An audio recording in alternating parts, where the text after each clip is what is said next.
Hello, I'm the guy you probably think I am, even though I'm not certain you're right. I hope I am. Anyway, welcome to the fifth and final version of Brazil.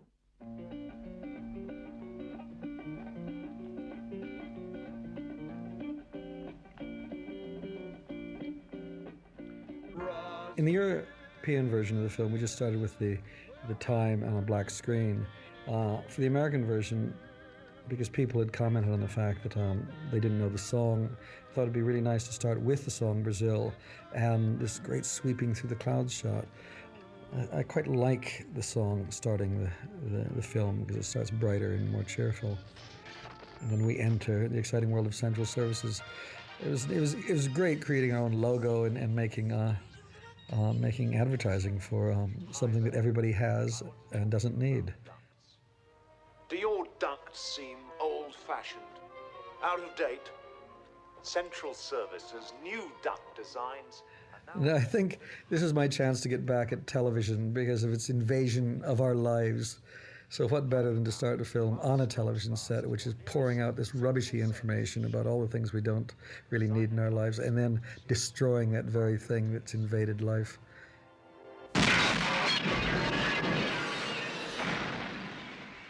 There was this constant question about why Brazil? Why is it called Brazil? And somebody had suggested Tom Stoppard as an idea, someone to work with, a collaborator, and I thought, wow, that's a great one, because his cleverness with words and structure, I thought would match my cleverness with images. And he had a brilliant beginning that unfortunately we didn't shoot because we didn't have the money. Originally, the opening of the film was a beautiful rainforest, and there was this beautiful iridescent beetle fluttering around and landed on something, on a leaf, and suddenly you hear this roar in the distance, and the leaf, everything starts shaking, and the beetle takes flight, and suddenly the forest comes crashing down, and there's this great machine basically devouring the forest. It's knocking the trees down, and it sucks them into its maw, chews them up, and spews them out as some pulp, which is pumped into this truck, which then drives through the road of the forest and towards the city. And amongst all that, we keep cutting to the beetle, who's now in the air, and as it flies across, and the truck drives underneath it, and the truck drives into the city and drives up to a plant where the pulp is dumped out, and out comes great rolls of newsprint, and the beetle flies past that. Then the newsprint is taken to another place where it's printed upon, and then the paper is collated, and a great white paper, like hundreds of pages thick, a great bureaucratic document is spewed out of the printing plant, and that document plumps on the desk of the technician that we see as the beetle flies in the technician's room. And what the document says, it's a huge white paper on the saving of the rainforests. And the beetle flies into the room and gets squashed by that document. It falls in.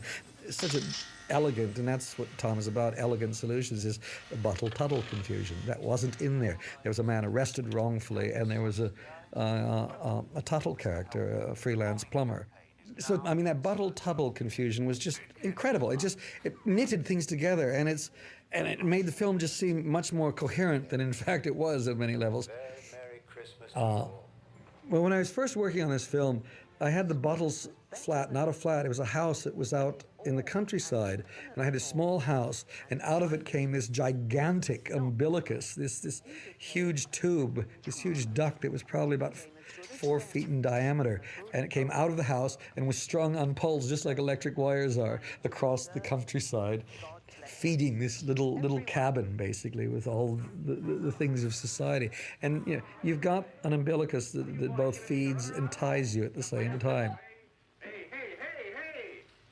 Jill's room, again, it was a shot. I just loved setting up this shot with all these mirrors. We've got a television set, she's in the bath, and how do you get her to see what's going on in the television set except setting up this strange series of mirrors that end up in a car or truck rear view mirror. People are really offended by the dirt in the water. I love that. It really gets a strong reaction from people. Again, to make her more interesting, we put a bandage on her, trying to invent a kind of life for this girl who, in fact, very little is revealed of in the set. You'll see. Our happy family. The hole in the ceiling, I think, was one of Tom's ideas. I love that they actually have a machine for cutting open floors to make these entrances. Sliding down the pole I love fire. I've always loved firemen and their entrances or exits to a fire station. These troopers, I think some of this was heavily inspired by a mixture of Star Wars, a lot of South American repressive countries. Most of the detail that I got about the tortures and the arrests were a very commonplace in most other countries in the world, so there was very little invented. I kept telling people that this film is really a documentary. I've invented nothing. These are only things that I've observed. The man with the bowler hat comes straight out of, I think maybe some German version of Threepenny Opera. I love them. We made these bags. They're really like mail bags. I worked in the mail in the post office for several years, and I always loved the fact that all these letters went in these bags. The bags went hooked on sort of conveyor belts and moved around. I thought, what a nice way to move prisoners around. Everything has to be efficient and practical, and so we've hooked them up into a rig that can then just be moved through the system. There. Thank you. Same again, please. Just there. Press harder this time. The signing of the receipts and pressing harder is a great moment to me. I mean, the total brutality. I mean, the man isn't being mean, brutal. He's going about his job. Humanity has been expunged from his way of seeing the world. He's got forms to fill out, and the forms are there to make sure that everybody is protected. Everybody in the society is being covered because it's all on paperwork saying that things are being done properly. I mean, the paperwork is not supposed to be a threat. It's supposed to be some kind of insurance against things going wrong. And yet everything is constantly going wrong in this world, and nobody will admit to it. The plug in the floor is just a great beginning to the fact that things don't work as they're supposed to work. Again, the characters, the two characters, the workmen, I love workmen in my films. I like the people that do things, that mend things, that make things keep working. And that's why Tuttle becomes a great heroic figure later on in the film.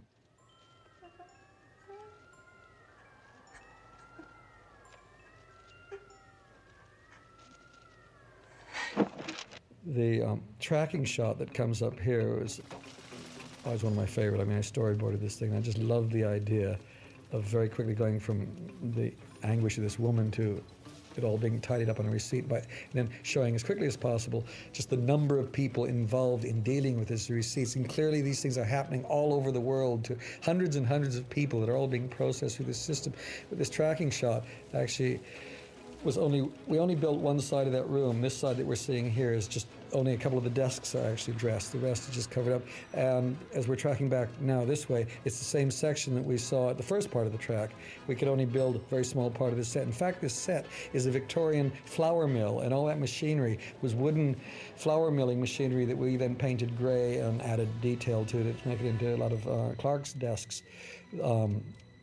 The set was actually surprisingly cheap. What was difficult in that shot was we were using a wide-angle lens, a 16mm lens, and tracking incredibly quickly. And all of those clerks had to walk within inches of that lens as the camera was hurtling backwards and forwards down that track.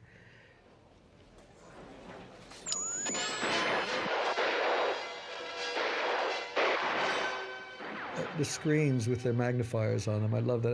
As a kid, people used to have these screens you could stick on your television to make them bigger, these magnifiers.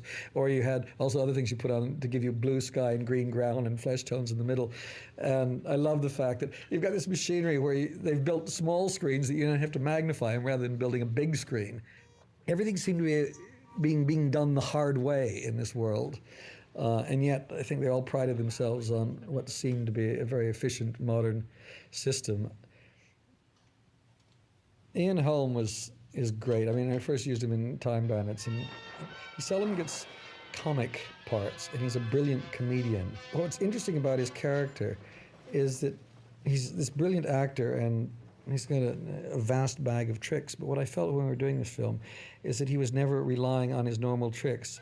He had got himself so insecure, as is the character, that he was finding new things and were constantly surprising. He was very nervous. He's normally an incredibly confident actor, but he made himself, I think he became sort of an English version of a method actor in his part. Has anybody seen Sam Lowry? These flying sequences, the flying man, it's only, the wingspan on that thing is about a foot and a half. It's a very small little figure. that was hung on 4 wires and run off a battery that was running on a track. And we shot all of this at about 4 to 5 times normal speed. And then that slowed down the movement. The actual puppet, as it flew across the sky, when we were shooting it, was just a blur. You could barely follow it with the camera. It was moving so fast. And the next day we'd look at the rushes, and there would be these graceful, beautiful movements, and the wings catching. And we had several ways of doing clouds. We had a painted background of clouds, and then we had cotton clouds in the foreground that were basically made out of stuff called kapok, which is used in sleeping bags and upholstery. And then we had, in front of that, we had tanks with dry ice, which we pumped steam through, and the combination created boiling cloud-like effects. So it was several different things that managed to create that. And the great thing is that when the figure flies through the clouds, the wings, you can actually see the smoke of the clouds swirling. Now, if we were using blue screen, which we intended to do at the start of this film, you would never have got an effect like that. The only time we were using blue screen is for the girl in the clouds in the amniotic sac. We shot that against the blue screen and then superimpose that onto the clouds. What? See, the telephone, I loved old switchboards. And so I thought, again, let's make something that combines the elements of an old switchboard with supposedly modern technology. So everything is designed for his comfort. Sam's got the purpose-built flat, unlike other things. You don't see ungainly tubing sticking around or ducting sticking around the place. This is smooth. Everything's hidden behind the walls, like the world we live in generally, except none of it works the way it's supposed to. This opening sequence with the toaster and the TV and all that, I'm afraid was then stolen for the opening of Back to the Future by somebody, I don't know, but somebody, I think, nicked it because they had seen this film Brasil at a time before that came out. And I remember a friend calling up and saying, "Have you seen Back to the Future? They've nicked the waking up sequence." Anyway, we steal from everybody. Jonathan, one of his finest moments to me was this business of picking up the soggy toast and making sure we don't see that it's soggy until the moment when he reveals it. He's very clever, brilliant. The ministry, several things about this. I love the idea of nuns. So we got the state, we've got the military, we've got religion all gathered together under a great statue, which is the truth shall make you free. It's the one thing this world doesn't operate on is truth, and that they glorify it. Usually you spot how societies are working by what they glorify. It's usually the things they're deficient in. Very effective weapon. Would you like to see? I have to say something about this set because we were working at Lee's Studios in North London, and it's actually a small television studio, and this set is about 100. It was in a studio that was 120 by 80, which is really quite small. And we built it and used very wide-angle lenses to make it look big. But part of the reasons I went to that studio was that invariably, when you make a film like this, everything expands to fill the vacuum. So I wanted to make sure the vacuum was as small as possible so we could stay within budget. And I've got a habit of building sets that are smaller than they should be and only usually viewable from one angle. But then we solved that problem by using very wide-angle lenses to create space, which I think we achieved here really nicely. What's the problem? Problem? No problem. Everything's fine. Wonderful, marvelous. Allison's in great shape. Kids are fine. I'm on security level 5 now, so Mr. Helpman relies on me more and more. At one point I said I wanted the film to take place everywhere in the 20th century, but I think specifically it was really more about the 40s, the late 40s and early 50s when we thought it was all going to get wonderful, that the American way was going to lead to a utopia. The costumes in this one tend to be very, very 40-esque.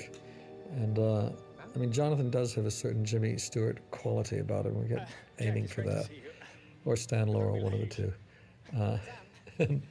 Mike, I wanted Mike to play this because Mike is one of the nicest people in the world, and I thought this is the way he's the perfect best friend. And then by dressing him in black, putting black gloves on him, this is very Gestapo-looking costumes. It plays against Mike's basic nature, and there's always a certain tension in there. I love the fact everywhere something is going on. Everybody's selling something all the time. There's new technology. This new machine is there waiting to solve your problems. As far as paperwork goes, I think even in the original script we had more, but as usual I overdo it and then cut back in the final cut. The little machine there I think was heavily inspired by George Lucas's world.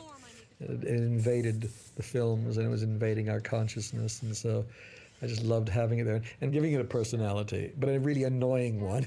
And what was lovely is the special effects guys, there's one guy working on it, and we built this thing as if we were building a sculpture, and he would find bits and pieces and come up with new ideas, and I'd come in and say, no, a bit of this, a bit of this, a bit less of that, and we just built this creature. And I think it's a nice way of working rather than coming in with, say, the Sid Mead approach, where you'd get a top designer to design everything down to every detail. Ours was a bit more like found art. It would grow in an organic way with all the members of the team involved in this process. It keeps picking up old films. That can't be right. I don't know. I suppose when I approach any film, I start digging up whatever research seems to be applicable. And in the case of Brazil, I mean, we can go back to 1984, the book, which I never read. But I think I share in some kind of collective, conscious understanding of what 1984 was about. So that was there. There was George Gross's paintings, drawings. Germany entered very largely into this film. Metropolis, Fritz Lang.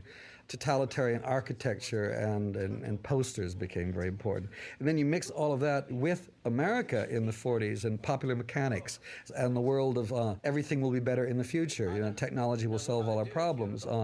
Then there were the films of the 40s, you know, heading down Rio Way, where there was romance, and then Sunset Beaches, and you mix all that in there. Then you have the reality of Margaret Thatcher's Britain, which we were living in at the time. All of those things are part of the process, and so they all go into this big pot, and I stir them around, and how they come out, I'm not certain. What we had to do on that face, what was interesting, is the latex couldn't stretch. Latex doesn't stretch very well. And so that was actually a bit of sleight of hand by Jim Broadbent, who was playing the plastic surgeon. He actually has all the cheeky material in his hands and is unreeling it carefully as it seems to be. He's pulling it out. Why is this shot the one that's used all the time? It's just, it actually came from a book on freaks once, and there was a man, a rubber-faced man on the front of this book of freaks, pulling his face out in that manner, and I'd seen it somewhere in the 60s or 50s, and it stuck with me, and I finally found a use for it. Plastic surgery again. Every time I come to Los Angeles, I pick up the magazines in the hotel, and half the pages are filled with ways of chopping and changing your body to be whatever you dream, and it fascinates me. It's a really, truly American disease. And again, I loved all this stuff, you know, these rubber breasts, and rubber buttocks, rubber everything. It's all about dreams. I mean, that's one of the underlying elements in this film is dreams, and they're so corrupted, these dreams, as the mother's dreams are totally corrupted. They're all immediate. They're short-term dreams. They're about the now. They're not about anything really enriching. They're totally superficial. And already she's twice as beautiful as she was before. Voila! Mr. Helpman was very close to your poor father. He was very close to me. Still is. The costumes were done by Jim Atchison, and we, again, started digging around. The shoe hat, which everybody gets excited about, is not our invention. It was there. It was done in the 40s. I can't remember who exactly did it, but we just found it in our reference work. There are a lot of very silly hats in this scene. There's a lady with a pork chop hat on her head. We just loaded it up with little details like that that you may or may not see. This was shot at a place called Mentmore Towers, which the Rothschilds owned. And it's a 19th century mansion. And in it, around this area where it's used for the restaurant, are these huge plate glass windows and doors. They're the largest of their type and the earliest of their type, and they're invaluable. There's no way of replacing them. And we had to do this explosion in that restaurant and not let the concussion break these doors and windows. And George Gibbs, who did it, spent ages refining a way of doing something that looked like a huge, massive explosion that actually moved no air. And he succeeded in doing it. It's very impressive work, basically. How are you? You look... Mrs. Train, everything about her is feminine, but she's totally unfeminine. She's just one of the least appealing women in the film. Shirley with her brace, again, I love what people would do to their children, humiliate them publicly. I grew up with people with braces all the time. And it makes a great character. I mean, to have a grown woman walking around like that. And strangely, again, life imitates art, because my sister, when she was 40-something, got her teeth done. So it goes on and on. I love the fact, that food is chosen by picture and number. And the minute Sam breaks that rule, it's such a cockeyed place. I remembered American restaurants were doing that. After I'd moved to England and came back, they spent all their time, you read the menu, and the first half of the menu is about the ambience in which you're eating. And everything is pretending to be sophisticated and cultured, and you've got to wear ties and jackets. And yet the food is rubbish. It's just rubbish. And so this was my reaction to all of those things, the times I'd been thrown out of restaurants because I wasn't dressed properly, and yet I knew the food was going to be useless. It's all those things that are done to humiliate you in the name of sophistication and culture, but the reality is still these blobs of food that are only identified by these photographs that bear no resemblance to what you're eating. Jim's costumes are quite wonderful. I mean, I love Mother with her leopard and her red hair, and Mrs. Terrain and all her frou-frou. Spyro takes the dog and pops it under the silver salver, and they walk off. And some people don't even see that, but that was one of those things in the scene. We got this dog, how do we get rid of it? Okay, boom, and on the day we decide that. What I love about Mrs. Terrain is no matter what happens to her, no matter how bad it goes, she believes in the man so much, she puts up with all this pain, agony, and ultimately death. And that's part of the great American spirit.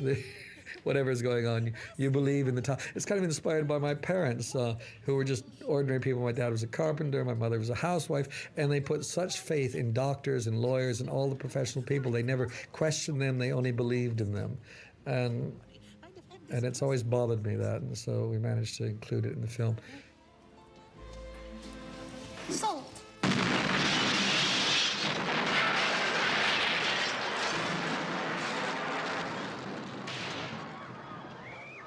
I love the idea that no matter what goes on, no matter how bad the bombings, how much human carnage is around there, people get on with their lives. This was really as a result of the IRA bombings in London, which we got used to very easily. Life would go on. A bombing would occur, and the next day the restaurant would open, and life would go on. And people were accused me of being insensitive. Maybe it's just in that kind of world the only way you can survive is you've got to ignore. You cut out great chunks of the awfulness that goes on, and you just concentrate on the little details. Like gifts for executives, you ignore it. Gynecological examinations, including cesarean section. This idea of plastic surgery in its different forms actually was inspired by my father, who had some kind of growth on his ear once and went to an acid man, a man who used acid to etch away the nasty little bits. And it could be done in his clinic without any general anesthetic or even local anesthetic. And what happened is they put this acid on his ears, put a bandage over it, and then sent him and my mother out into the park across from his clinic to wait an hour while it did its business. And he came back in, and my dad was in extreme pain through this whole thing. He pulled the bandage off, and it had actually eaten his ear. And he then had to have his ear reconstructed by a knife man as opposed to an acid man.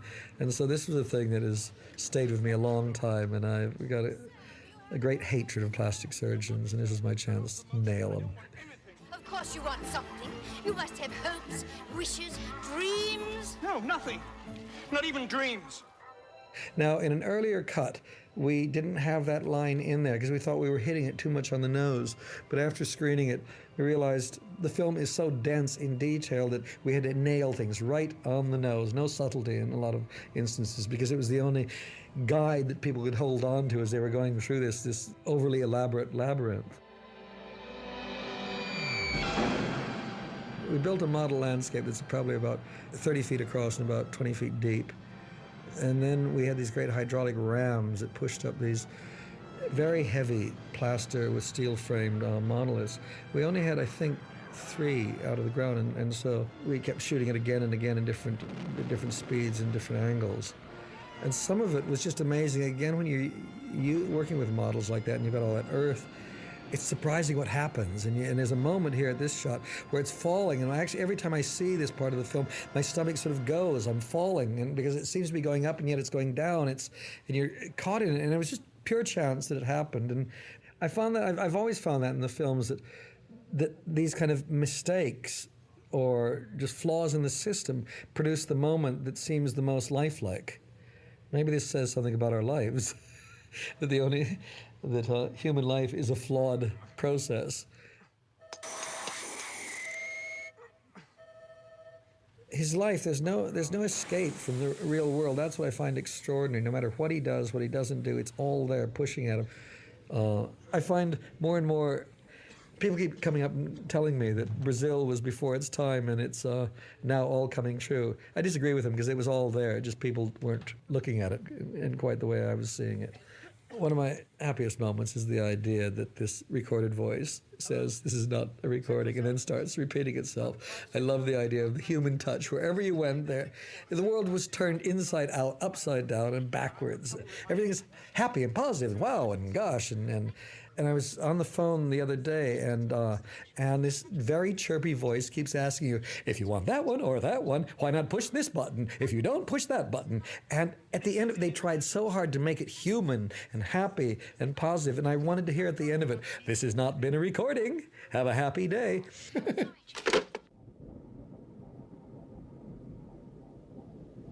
One of the things that's interesting about this scene, it was the first day we shot with De Niro, and I think he was very nervous because it was the first time he'd done a bit part in a film, always before he'd been carrying the film. And it's much harder sometimes to walk into a production that's been working for a couple months and everybody's feeling comfortable with one another, and to try to walk into this thing and be an actor when you know that everybody's expecting you to be Robert De Niro, the world's greatest actor. And that's a terrible pressure to put on anybody. And he was very nervous. And what was interesting is Jonathan does this preamble of being asleep in the refrigerator, waking up, banging his head, falling over, putting his hand down the garbage disposal, dragging the phone down, this very complicated preamble. And then finally hearing this voice on the phone saying, put your hands up and the phone down. And Bob was so nervous the first time he did it. He fluffed his lines and he said, we start again. And Jonathan starts up, does the big preamble. Bob fluffs them again. He said, doesn't matter, Bob, we don't see your face. And not only do we not see his face, but we see it's covered with his balaclava helmet. And I think the whole thing was just getting more and more bizarre, because eventually at one point he said, Mr. Lowry, put the phone up and your hands down. Oh, shit, Terry, can we do it again? He said, keep going, Bob, it doesn't matter, we can't see anything, we can fix it later. And that was our first day with De Niro, who I think does one of the great performances in here. It's one of the times he was really relaxed and really funny. He's got such a presence on screen that it always astounds me when we're working with Bob. You're doing the shots and you can't see anything happening, and you look at the rushes the next day and wow, it's all going on. Interestingly enough, when I first gave the script to De Niro, I said, pick any part you want to play. And he actually chose the Jack Lint part. And I said, oh, sorry, because obviously it's a more complex character. And I said, no, I've already given that to Mike Palin. I was hoping you would play Tuttle. And he didn't. He wasn't comfortable with that. And I think because it's such a sort of, John Wayne kind of part, it's a much more two-dimensional character than the other, which is a much more complex, neurotic character. And I said, but you're a hero, Bob. You're a hero to all of us. Even you may not think you're that, but you are to us, and that's why you've got to play this part. And we talked him into it. And then I started explaining that, he's this technician and he's a plumber, but he does it with the precision of a surgeon. And he, again, took this to its logical conclusion. He had a friend who was a neurosurgeon in New York and started hanging around the operating theater to learn the tricks. It's extraordinary when you take on De Niro. You're taking on somebody who won't let go of any moment. Everything has to be worked out, and it's absolutely extraordinary. And then, having done all that research, then we started playing, and he's brilliant at it. I think what was interesting at the end, the first time I showed this film there was a couple of journalists who saw it before we put the credits on, and they didn't. And I said, "What do you think of De Niro?" at the end of the film, and they said, "What do you mean De Niro? He's not in the film." I said, "Yes, he is." And they hadn't recognized Harry Tuttle as Bob De Niro, which I thought was very impressive. And he spent several months preparing for this thing, getting the costume right. It was as if we had a complete other film unit working on just the part of Tuttle, getting just the right set of equipment and tools. He came up with the silly glasses. That was his idea, and it was just a wonderful moment. And we'd seen these glasses with lights on them. We thought, wouldn't it be great to put the really thick lenses on? So that's totally his idea. something about ducks. When people saw the film, they all talked about ducks afterwards. And to me, it wasn't such a surprising thing, because we don't seem to see how we get all the goodies that modern society provides for us. And in England, what always used to strike me was seeing beautiful Regency buildings or Victorian buildings that the outside had been fouled by all the plumbing that had been added to the houses after they had been built. And so these beautiful cornices and detail was violated by these ugly pipes, which were providing the things that people wanted, i.e. better plumbing, ways of getting rid of the shit. And I thought that kind of brutality to the aesthetics of the society was rather important. So this is where the ducks began for Brazil. The flashlight.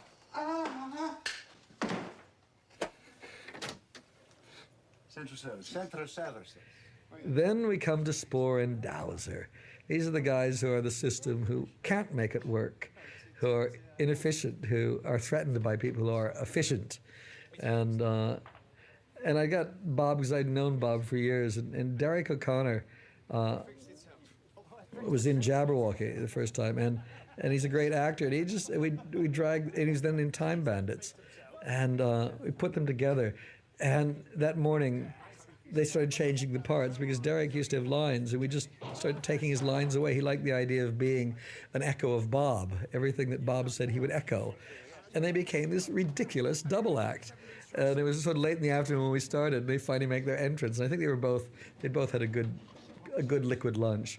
And it was a really funny day we had. We had a great time. Bob's a brilliant actor, and he's brilliantly funny, and he's dangerous at the same time. That's that nice quality of being very dangerous feeling, and yet being very funny. We played it that way, the whole thing. He's a great threat. You don't see that very often when you've got really great comic characters, but they're threatening. They're really threatening. They're like Tweedledum and Tweedledee, but they've got a gun in their hands.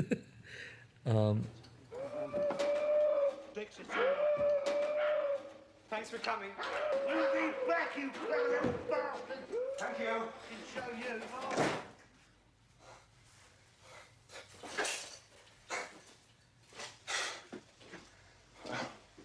Thanks, Lowry. You're a good man in a tight corner. De Niro and his Hitler mustache, I don't know where it came from, but these things kind of grow. And I loved, we started pumping this thing inside, all that machinery in there. And I wanted it to be like the guts, real guts. I tried to make the thing organic. The world, on one level, the world is totally non-organic, inhuman, and yet the minute you scrape away the surface, it's bleeding and it's throbbing and it's breathing like an animal. And a great fun with the special effects in there. We've got a lion roar. We've got all sorts of strange animal noises in amongst all of that. There's some people that criticize the character of Sam of not being heroic or macho enough, and I think they get it all wrong. The point is, he's a little man, he's a little clerk, and he's got dreams, but he's a geek, he's a nerd, and I've had friends criticize the film for that, and I think they're absolutely wrong. I love the fact that he's as weedy as he is at the beginning. Jonathan in here, I think, is Clark, and is brilliantly funny. He had an idea, which was when it came to pay De Niro, he keeps his money in a little tin inside the microwave. There's something so childish and pathetic about that. And it's clear he's not comfortable at tipping people, unlike his mother, who could walk into any room, drop a note here to somebody, $5 there, 10, and get anything she wants. He's got his money. He's really, it's all so tiny and pathetic. And I love that. And it doesn't mean that Jonathan in real life is mean and ungenerous, but I think he tapped in something there that he knew well. We built a set that was about 15 feet high, a model set, and I looked down and realized it still didn't seem deep enough. And basically, I got two pieces of cardboard that were the color of the walls, and laid them at the bottom, and they carry the line of the building down, and it makes the building look twice as high as it really is, with two pieces of cardboard about a foot square. And the traffic below were just tiny little fairy lights that were just on strings that we were pulling along the black velvet ground.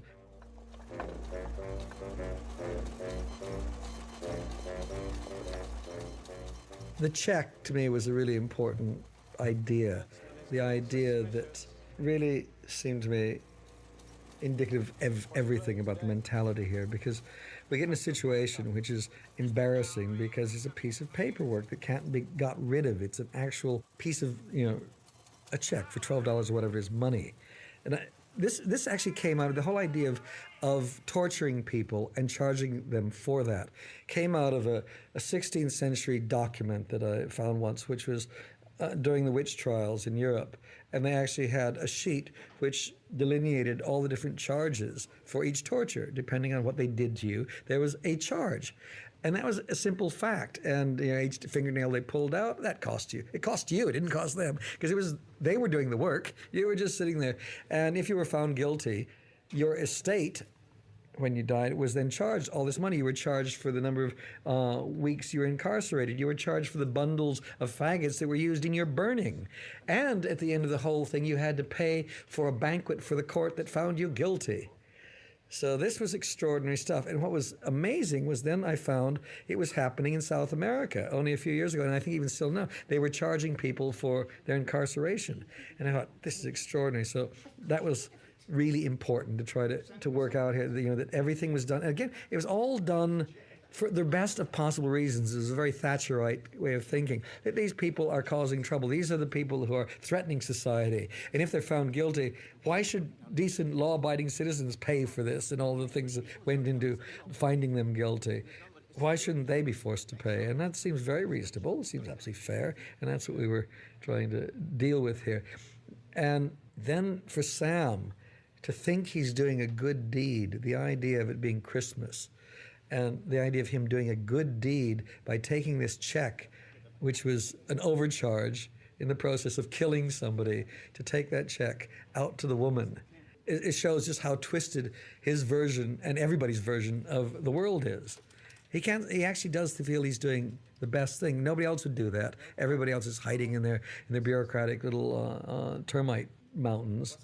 And he's going out there to do a good deed. 2715678. The idea that in the universal version, to remove the fact that he's aware that Buttle is dead, indicated his callousness and would turn the audience's sympathies away from our character, is just so wrong, because he's innocent. He's not a bad guy. It's not about him. It's about the state of the world, that people have come to that position that they can't see what's wrong with that.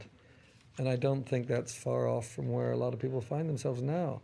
When they criticize that part of the film, they're missing the point, because he actually is doing, in the terms of that world, a good and daring deed. He's behaving like a hero.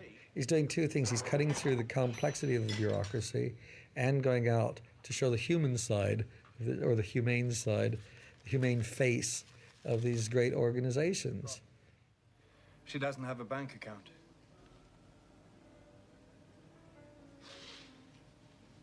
Well, that's it then. I might just as well go and hang myself now.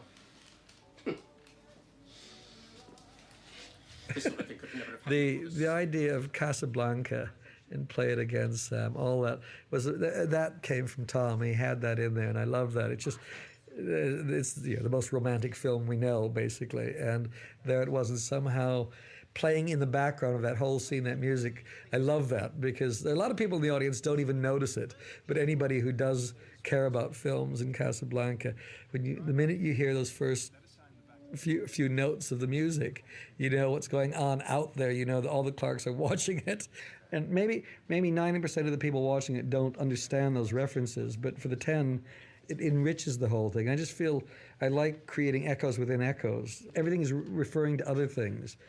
And if you don't get it, fine. What I really like are the people who start getting it and then want to find more, and they start digging and they discover. And so it's like sort of an archaeological dig the film can be. I think I've broken a bone. Look, my wrist is all limp. What a pathetic creature I am. And what's wonderful is how Ian Holm, this little thing about his wrists going on, and the way he's playing that, he's avoiding, he knows somehow, where Sam doesn't. He knows that the less he gets his fingerprints on this material, he lets Sam forge his name. He does all these things because he knows, probably he doesn't even, I don't know if he knows it consciously, but he knows it subconsciously. These are the things you duck out of and let it go on to somebody else. Let somebody else get involved in this hot potato. Mm-hmm. not good to me, you know. He's looking at you, kid. He's looking at you.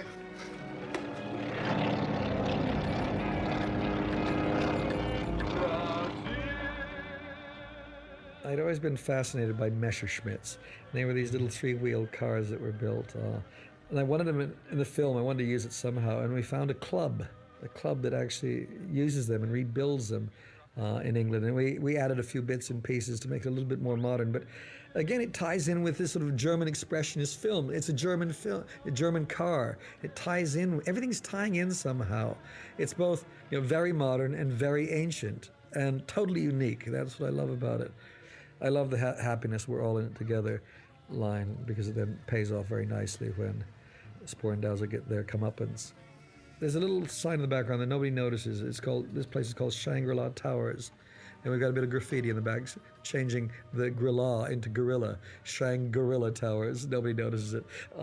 Posters figure very largely in this world because there's a way of constantly throwing in ideas without having to slow down the narrative flow.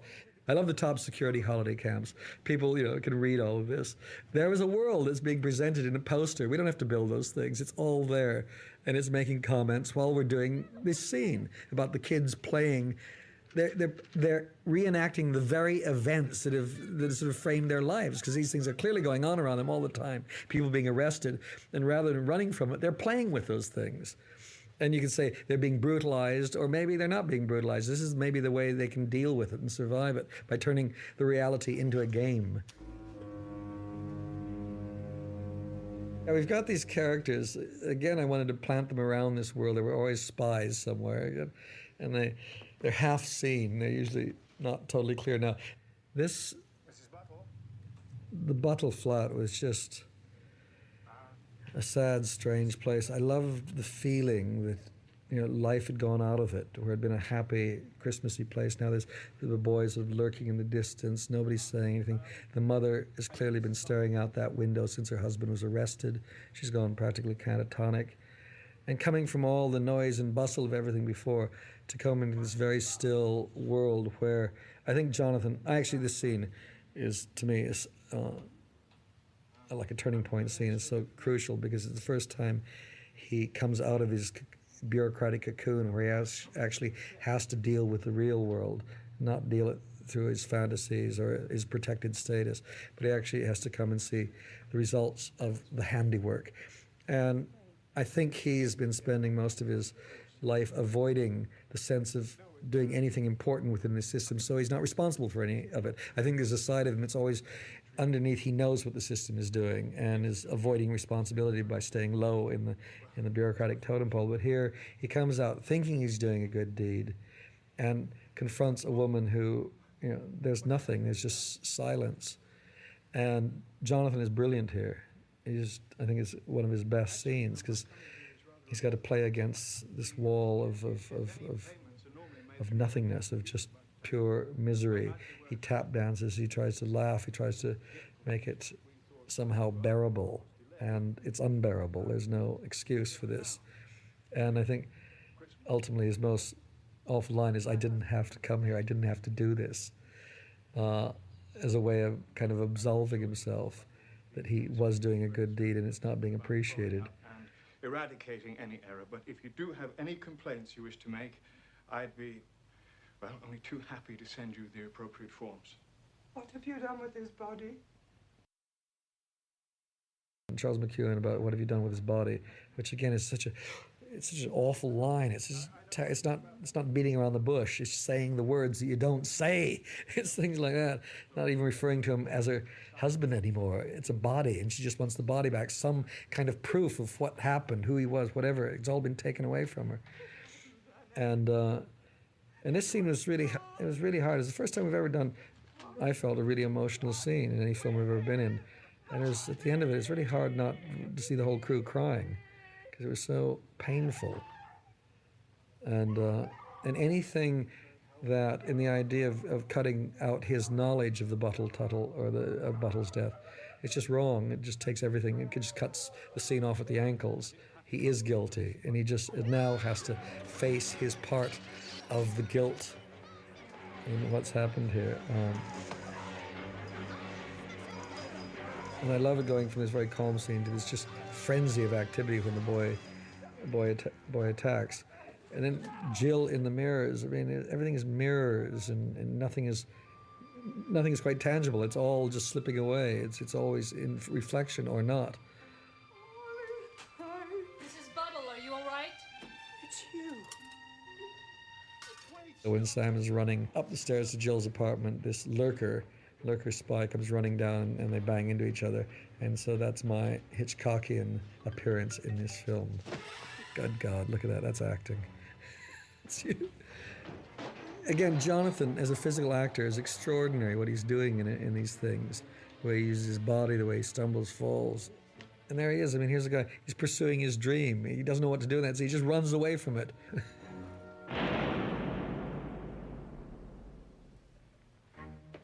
One Messerschmitt was designed to be sacrificed all along. The fact is, I didn't want to place it in a specific time or even a place. I also said not only does it take place everywhere in the 20th century, but it takes place on the Los Angeles-Belfast border. You know, these places don't exist, but they are, and that's the simple fact.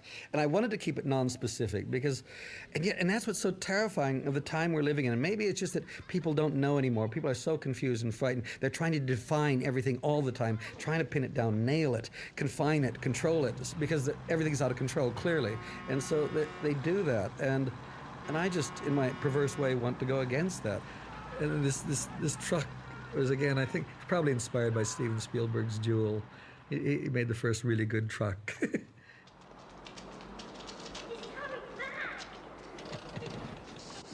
The whole thing is pathetic. I mean, the fact to have a car that size and to be able to put a mattress on it, I just love.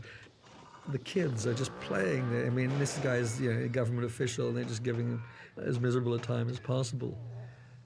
One thing that I never have been certain in the scene is whether people recognize the girl as little girl Buttle, because we put this great strawberry birthmark on her face to make her easily recognizable, and in the shooting of it, I don't think we ever got the light right on her face, and I don't think we see it, what it is.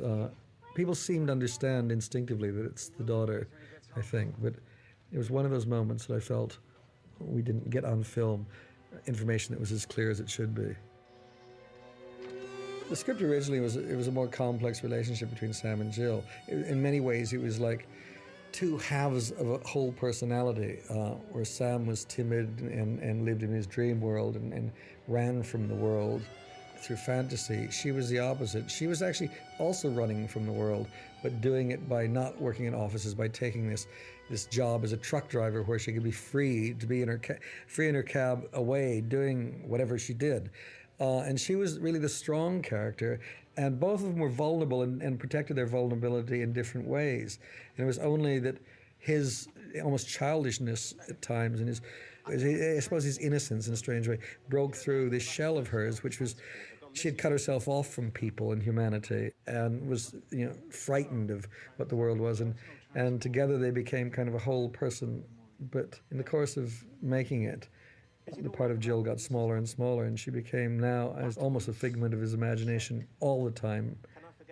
It makes Sam the total focus of the film. It's all about him and his perception of the world. And at the time, I was a bit disappointed to lose this idea of her as the other half of his personality. So together they blossomed. And that seemed a great loss at the time. Now when I look at the film, I don't know if there was room for that, frankly. And when you're editing the film, it is a long film, and it's a very intense film, and you keep trying to trim it down, and often you make mistakes. I just find when you read books about great film directors, how they always are supposed to know everything all the time and make all the right choices. I don't believe that. I think the process is one where you're finding your way through the material, and depending on your mood, your sense of security or lack of it at any moment, you make choices, and some of them are more right than others. Oh, I don't know. I don't know why. The advantage of having like VHS or Laserdiscs now is you can play a thing again and again and miss, and the bits you missed you can and hopefully find, because in the cage going home, they travel in cages all the time. Everything people are caged in different ways. We've got all these men sitting there. There's only one woman in the place, and she's standing. Now, you would have thought that was bad enough, but she's not just a woman standing. She's a pregnant woman standing, and she's a pregnant woman when you look closely enough that is only one leg. And with all of that going, the men are still there sitting. And where we are now, people have no longer behave in a gracious way towards women. Women are now free from all of that. They don't have to cloaks thrown over mud puddles for them. They can stand on their own 2 feet. And we've now got one pregnant and standing on her 1 foot. We had a forklift truck that we had Jonathan hung off of these flying sequence.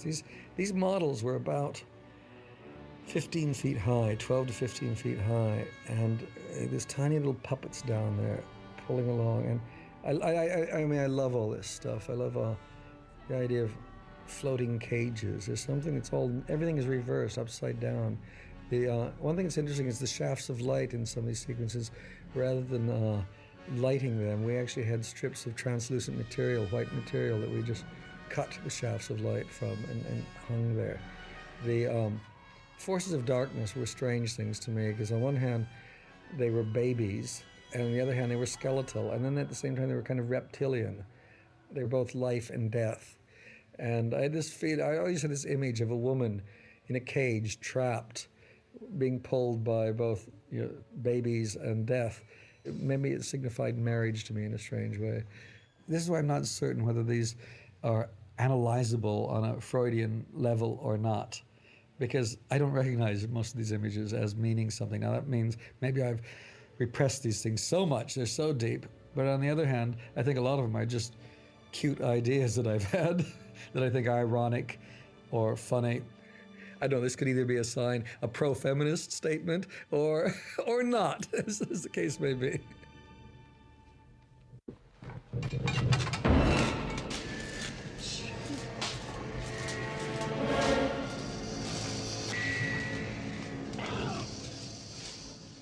Yeah, I think what I hate is seeing inefficiency masquerading as order and the way things should be. And the idea of this Sam's flat being gutted like that. I mean, it really, it's like we're in an abattoir where these guys are just ripping this thing, and that looks to me like a living, breathing creature there, that they're fumbling about in its innards. Maybe this is part of my obsession with doctors again. Maybe we're back in the world of surgery here, with people being opened up by inefficient surgeons.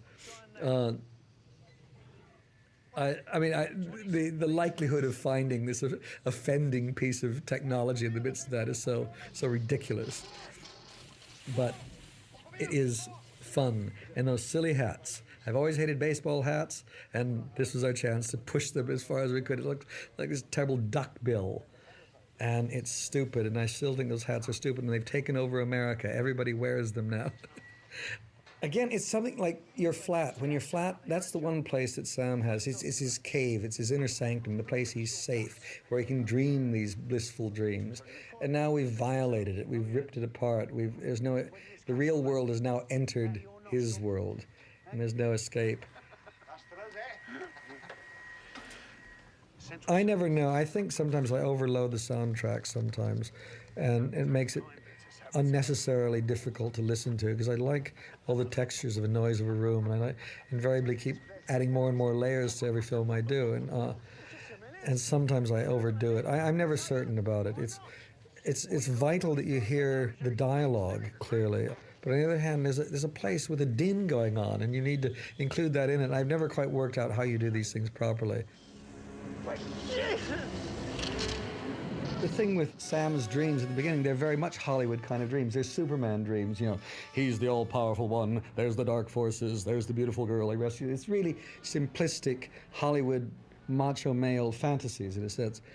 And what's interesting, in the course of the thing, his final dream isn't that. It's a very domestic fantasy in a sense. He does kind of really fall in love. It's a gentle thing. He's the one that's being taken away by her to this beautiful valley, which isn't about, hacking away at demons and saving the world. It's just, they're escapes in different ways. One is one that's, I think, more in touch with, hopefully, what life could be, and the other is Hollywood's version of what life should be, and especially for young men. Now, the samurai was an interesting thing, because I saw a samurai mask on the front of the Radio Times in London, and it was made out of computer parts. I've always wanted to, being a Kurosawa fan, wanted to have a samurai warrior somewhere in my films. And so we made this one out of computer bits and pieces. And maybe, after the event, I started thinking, well, maybe it's symbolic of one's fear of Japanese technology, that it's this monster that's been created that is now dominating, that's there. I'm not sure about it. I think I just wanted to have a samurai warrior. But we end up with really, really bizarre rationale for these things, because at the moment when he lifts off the mask and we see it's Sam himself, you could actually argue that samurai means Sam, you are I.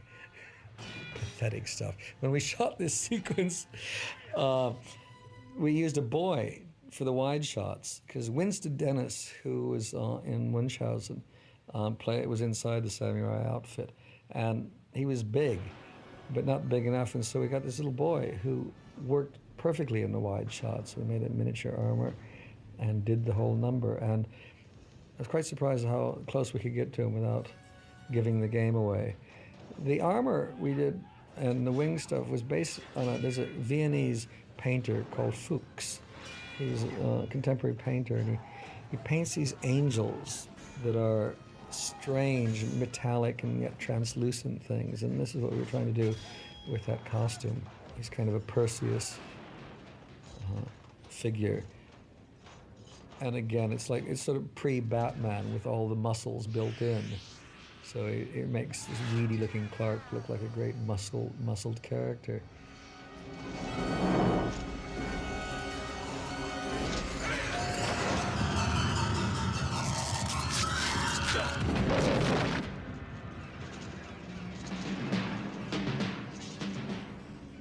That shot of Sam running forward reminds me of my days as a pole vaulter in high school. This is how we used to do it. It was actually very dangerous stuff to have that kind of flame coming out of a man inside a suit. Again, George Gibbs did a wonderful job. And to try to get it red flame, this I discovered is a hard thing, which quite a lot of alchemy to create. The gas supply came out of his leg on tubes, so there was somebody off stage that could always turn it off if there was any problem. It's very dangerous when you're playing with fire. You've got to plan everything very carefully. And again, I'm always worried on a set, because on one hand there's this terrible pressure invariably to get the shot. We've got to keep moving. On the other hand, you've got to be careful and be safe, and when you step over that boundary, you have accidents usually. So I don't know, I try to be careful, but still I lose my temper and say, come on, we got to get this shot now! The telegram lady is just pure silliness. There's no excuse for this. But I thought it was so nice to come out of a very heavy dream sequence that was terrifying in the midst of this destroyed flat and have somebody like this. And it was the time when singing telegrams were really turning up everywhere in every form possible. And again, I love it. It's like the old Philip Morris Call for Philip Morris commercial, which was very big in the 40s. And the idea of a singing telegram that just makes basically no sense, and the fact that Sam thinks he has to reply in the same style is just funny. And Jonathan is brilliant. The sequence actually used to go on longer, because she starts twitching here, you may notice. And in fact she has to go to the toilet. And so it went on and on, but we chopped it. We shortened it because I thought we had done enough. No, at one point, because the lyrics were so hard to understand, we were going to subtitle it. I sometimes think we ought to have done it, because all through this I kept thinking, we're going too far, we've got to keep this thing under control. And the reality is we'd stepped over the line long ago. We should have just gone with whatever came to mind, I think. That strange shot of going up the stairs is a very weird one, because down at the bottom, the door opens, you see a figure walk in, and it's Sam. It's got to be Sam walking in. And then we tip up and reveal that he's in fact halfway up the stairs. And at every turn is a shock. I mean, to walk up those stairs from his apartment, which seems to be a modern, and suddenly you're surrounded by flunkies in lace and wigs, is just, what is going on here? And that's strong enough. And then you turn around and you discover the mother has lost several years. And to not even recognize your own mother strikes me as an intriguing proposition. God, Mother, is that you? Of course, isn't it wonderful? But because it was so mad, I kept always trying to make sure there was a logic, that it was clear that we weren't breaking a mood. The world is clearly so twisted from the norm that everything is possible.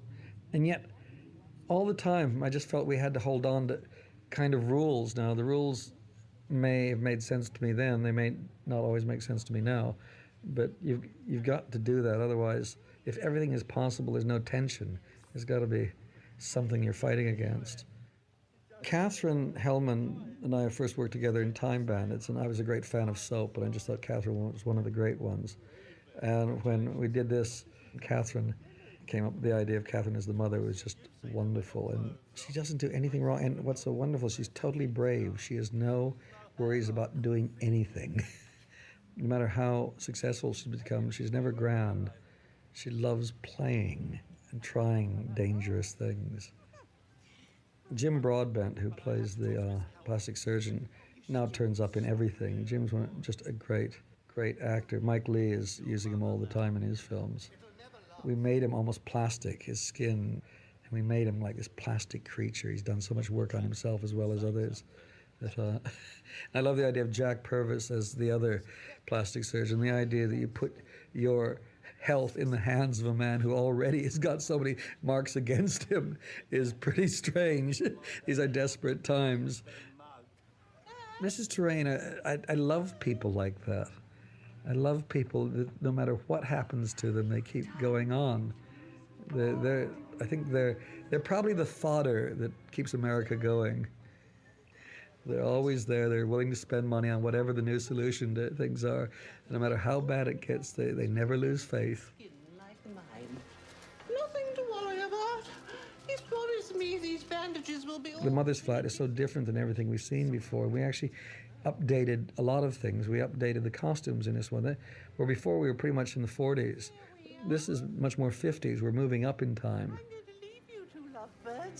The interesting thing about making film is when you start, you've got a script, and I've got very precise ideas in my mind about the characters, who they are, and then you get the actors, and then things start really coming alive, and that's what's nice about it, because I keep hearing other directors who, have just totally dominate the actors, and I don't know how to do that. I don't want to do that, because I think if you hire the right person for the part, they will then bring to that character a lot of ideas that I haven't thought of, and they'll enrich it. So that's the way I like working. And so when people like Catherine Podgson, who plays Shirley, we put the brace on her. I mean, she was just extraordinary because it's sort of a non-part, and she made it into this wonderfully funny thing. And there was that moment when, as Jonathan's leaving, he steps on her foot again at the party, and she does that wonderful range of reactions. And that was, again, she did it, and the camera kept rolling. And so Jonathan constantly added to it. I think at every scene he made new and funny things. He made it funnier than it was in many cases. He's a great comic performance. He made it physically more surprising because he's a wonderful mover. Remember how they used to stick out? What? Oh, yes. His eye acting is just breathtaking. What, my ears? And gasping. Dr. Jackie pinned her ears back. It's one of the great moments. Oh, she's wondering if she wore false ears. And a lot of people it's like, and because I wasn't certain about it, I had to keep it moving. So the minute, if it didn't work, we had Mr. Helpman, and we're out of the thing, into it. All of this scene, Mr. Helpman, I love, is a man, his name is Helpman, and yet he's the one that he provides help, but he needs help. He's in a wheelchair. There's something about, maybe it's my days with FDR, that I was the leader in a wheelchair. There's something about the crippled leader. It's a very strong image. Boy. I need your help.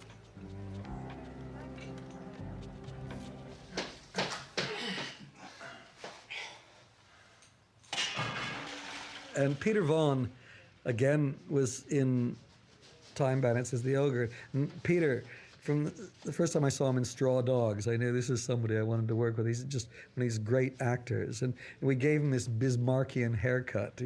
Again, more the Germanic elements.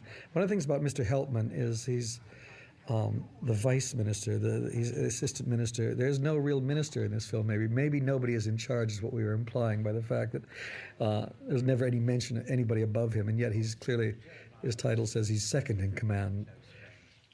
Especially after the bombing. And I keep his name alive at the office every day. It's as though he's there still speaking to me. Here I am. J.H. The idea of here I am, J.H., the anagram of Jeremiah is a typical Tom Stoppard. I don't know how Tom does it. I don't know how his mind works, how he can, number one, choose a name like Jeremiah, of all names, and then make an anagram which is based on a Cockney pronunciation. Here I am, not here I am, J.H. That's the way Tom's mind works. It is breathtakingly wonderful when you see that. I mean, I think the use of something like Ghost in the Machine, which can be seen as a cliche, is really, it is a cliche, but that's what's interesting about it. It has more meaning than just a cliche. So someone could say, oh, it's just, that's all it is. It's obvious and superficial. On the other hand, it does resonate through the thing. I don't care how many ways we lead people down these paths, whatever sparks it off, as long as we start them on paths of discovery, and that's interesting.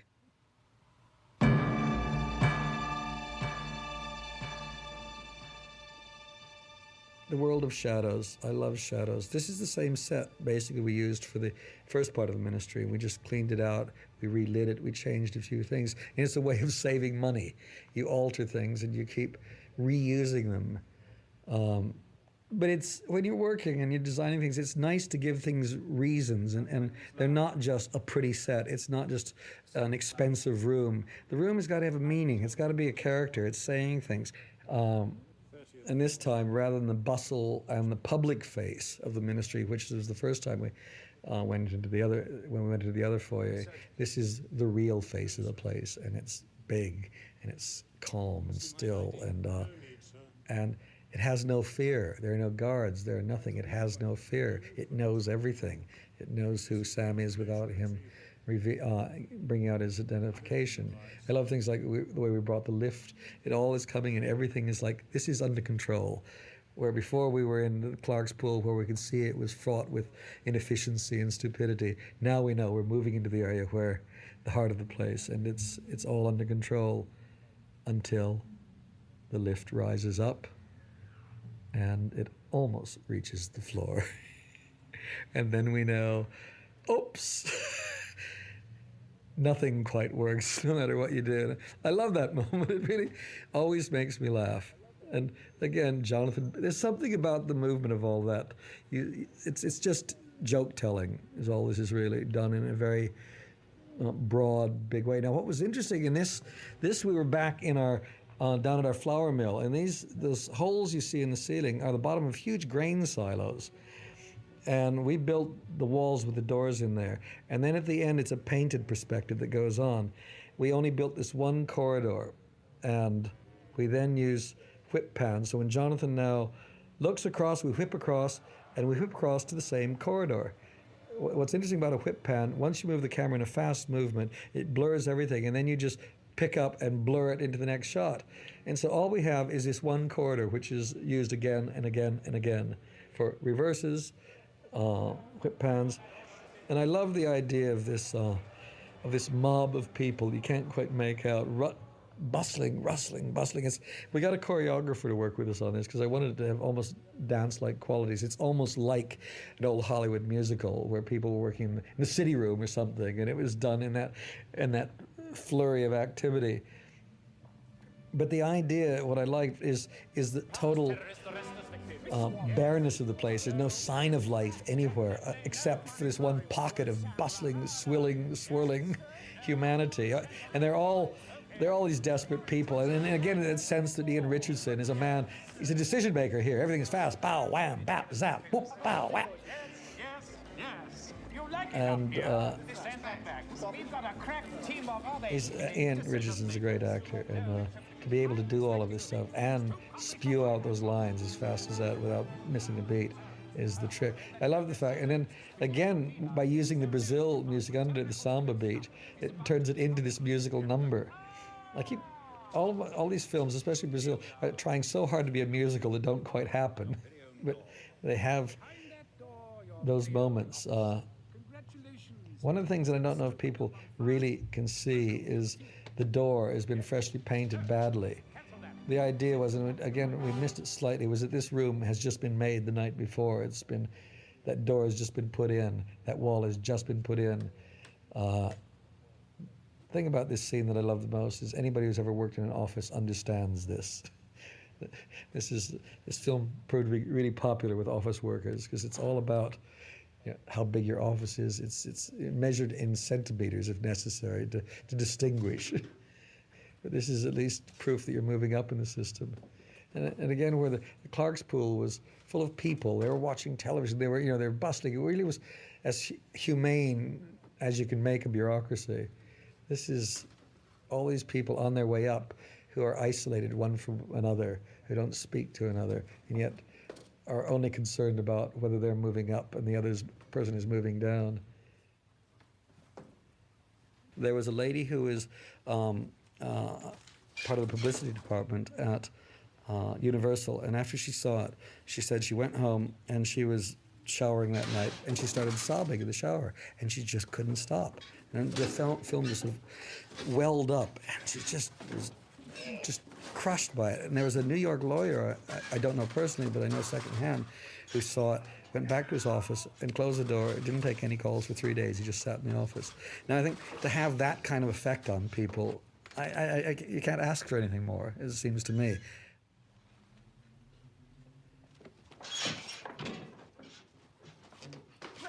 Charles McEwan, this is, I think, is one of his finer moments. Charles's face has become Mr. Punch's face, I think. His nose and his chin are almost touching. He's the most pitiful creature in the whole place. And Lime, I'm not sure if he is the third man or not, but he might be. My name's Lime. And again, we're using all our posters on the wall to try to think. And I mean, the way his place is being invaded by this man. And Sam is so at ease and casual, he just wants it. He doesn't actually understand the protocol in this world, just how important each inch of space is to a person. There's something about the movement of both these characters that I really love. I mean, I was going to shoot this in a more elaborate way, but just leaving it on the one shot, everything you need to see and know is done there. And Charles is the least likely to be interested in girls and dream girls, and that's one of the nice surprises when you walk in, and there is Charles doing this wonderfully bizarre performance. It's just great, and he's an extraordinary character. And it's very nice when you've got a writer who's an actor as well, because that helps in the development of the characters. When you're writing it, you're performing it, and you're not just performing it as a writer thinking how an actor ought to do it. You're an actor doing it. And there's a difference in that. The machinery that we use in this film is a lot of cheap teletype machinery. George Gibbs, the special effects supervisor, had come across several cartons of old teletype machines that had never been opened, and we sort of dragged them out, and they were very cheap, and out of those we assembled a lot of the strange machinery. I love the thing of exposing television screens. I mean, we got old Sony television screens, as small as we could find them, showing the guts all the time. Very much that goes through all the film, about showing the guts of the technology.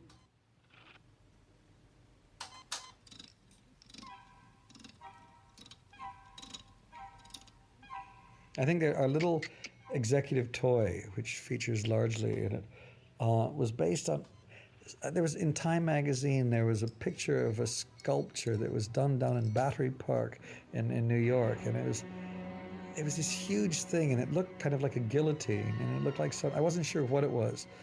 And it was with that in mind that we built that executive toy. I liked the fact, and I wanted it to be like a guillotine, or it's like a cross between a guillotine and a and a gibbet.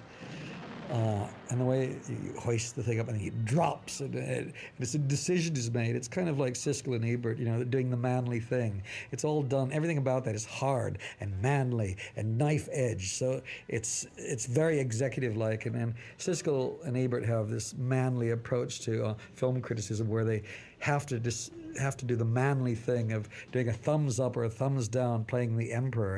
And I was told by Gene Siskel that when I complained about this as being very damaging to films and filmmaking, this black and white approach, he said it was harder for him than I could ever imagine to make that decision, that when he approached a film, he knew he had to make this manly decision. And it wasn't easy, but a man's got to do what a man's got to do. And he would do that. So I think it's absolutely wonderful that we filmmakers get to spend years of our lives and millions of other people's money to make films, to let Gene Siskel prove once again that he's a man. You know, I've only gotten thumbs down from him. I got one thumb up on Munchausen. Fuck him. So that goes in there. Leave it in. I mean, I'm all for that. Tell them no. Tell them yes. Or was it a personnel carrier you took out from transportation? Send that up to security. Anyway, tie this up, Lowry. There's a good chap. And get a new suit. Do you want the lift? There was a scene with the cleaning lady in the lift, which we cut out, and I can't remember what happened in it. Now the corridors upstairs. Again, at each stage of Sam's progression, it becomes more and more clinical, more and more inhuman, more and more sanitized.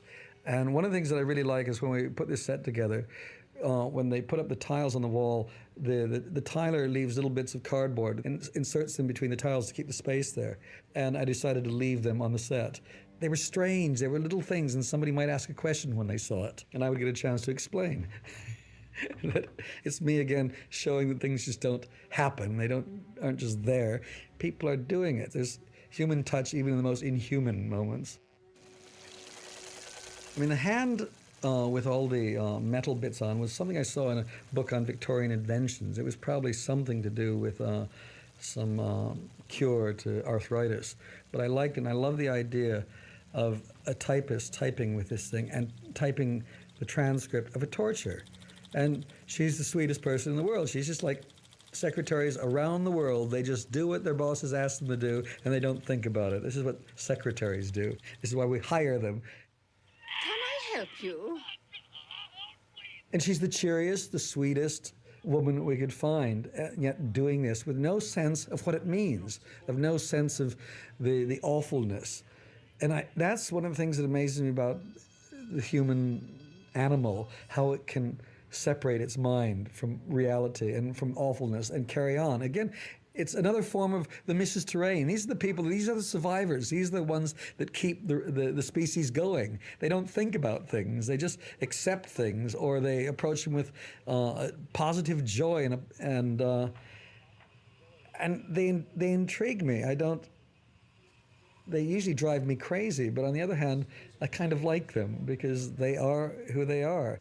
I'm sure those people exist all around the world in every secret service organization. The CIA have got those people. They're out there. They do the job. They don't think about it. They do the paperwork.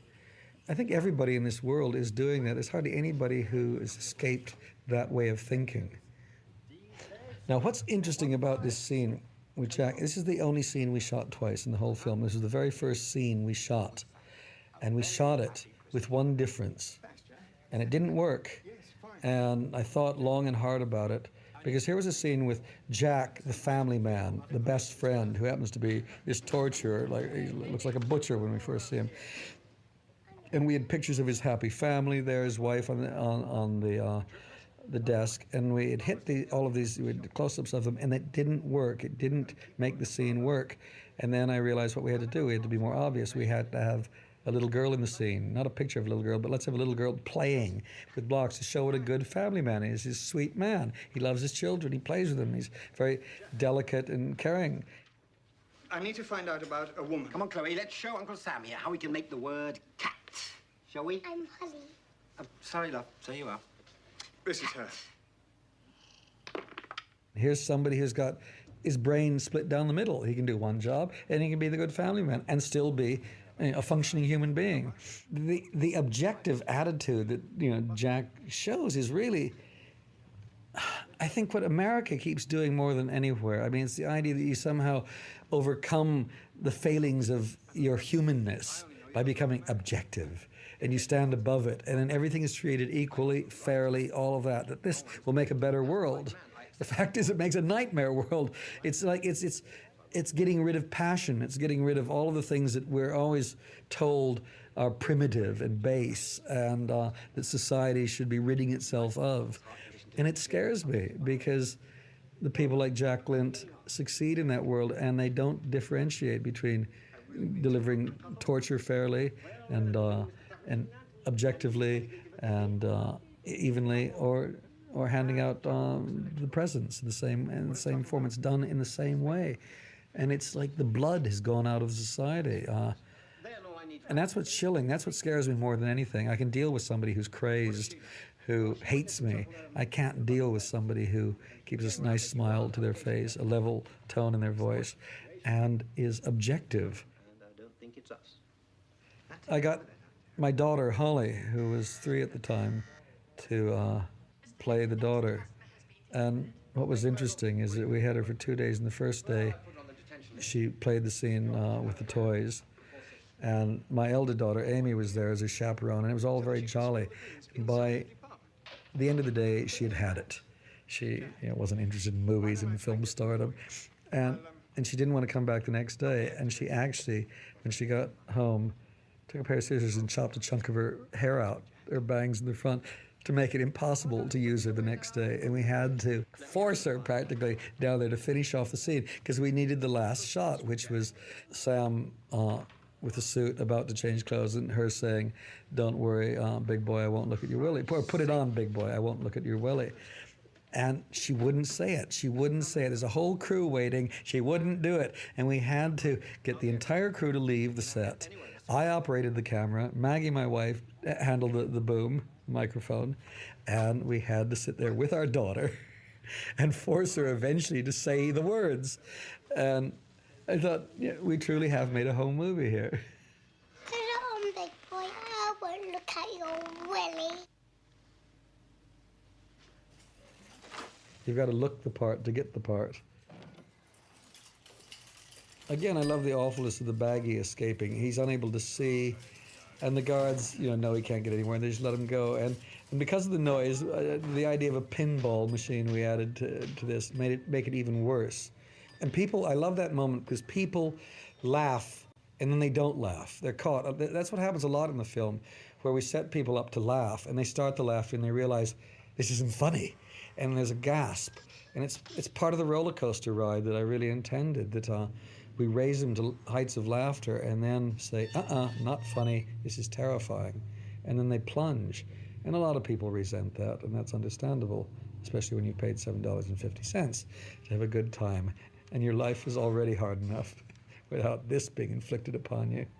The business of Jill arriving and the lift fighting him at all, I love it. Or again, where technology gets in the way of true love. Everything is there, on one hand, to make life easier, except the moment when there you are, there's the girl of your dreams, and there she is, almost within touch, and technology takes that moment away from you again. It's really anti-everything that you are trained to expect in a film in many ways. We're constantly taking the rhythms you would expect and playing with them. And that's why I think a lot of the audience hate it, because they don't want to be played with that way.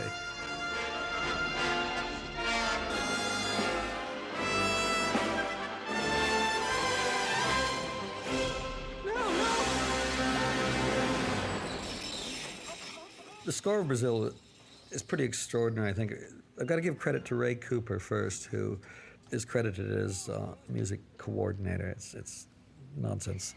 Ray is the one that first introduced me to Michael Kamen, and Ray I first worked with on Time Bandits, and he's one of the great percussionists in the world, and he's also a good actor. And he told me about Michael. He said, I remember sitting in his car and he said, "Listen to this guy's stuff. This is great." And here was this music that it was for Dead Zone, was what it was actually. And it was this huge. It was like a sea of sound. It's whoosh. It's very Wagnerian or Richard Straussian. and throw in a bit of Mahler as well. So, and then we met Michael, and Michael is sort of like, you know, the poor man's Demis Roussos, and he's a great, ebullient, full of life character, and he's funny, and so we started playing on this score. And what was interesting is that I wanted Brazil to be the theme of the thing, and Michael didn't want that. It was very clear. He wanted to write his own score, and I said, no, Brazil is it. Brazil is the song. And he said, it's not even a good song. He argued against it. I can't work with this. I said, sorry, these are the rules of this game. That's what we got. We got Brazil, and that's our theme. And I want you to try to pull themes out of that, try to use that. I think he was actually worried about the PRS, because of the publishing things. If he includes X amount of Brazil in it, it all goes to Ari Barroso, who wrote the song, and not to Michael Kamen. I'm not sure about this, and Michael will probably deny everything, but these suspicions linger occasionally. Anyway, he got to work, and it was invariably Ray, Michael, and me in this room battling about what we could do here. And Michael would come up with a theme. I got this one, and he's got a bag full of themes he hasn't used yet, and tries that one. And Ray said, yeah, that'd be better if you throw it in the minor. Right, okay, the minor, but I think here it ought to go ba ba ba ba bum, and we would sit there and make music. And Michael is brilliant, and his hands grab for chords. They just go there. And I would say, no, it's slower. Down faster, and we would go, and Michael would find it, and we would do these sessions, and out of that would come these themes. This wasn't true with all of it, because there were great chunks that Michael just wrote, and then would present it and say, I like this, and what do you think, and we'd agree or disagree. But I can't see how other directors do. I mean, hand a film over after they finish the film. They hand it over to a composer. The composer writes the music and then gives it back, and then there's usually a couple of bargaining positions, and that's the end of it. And I find that extraordinary, because the music is, when I'm watching a film, I think the music becomes like 50% of the experience. You don't notice it a lot of the time, but it just informs the scene constantly. Hey, go! The idea of paper and litter, these are things that obsess me. And the idea to be caught in a situation with this clerk, everything about him, he's breaking so many laws. He knows he's guilty.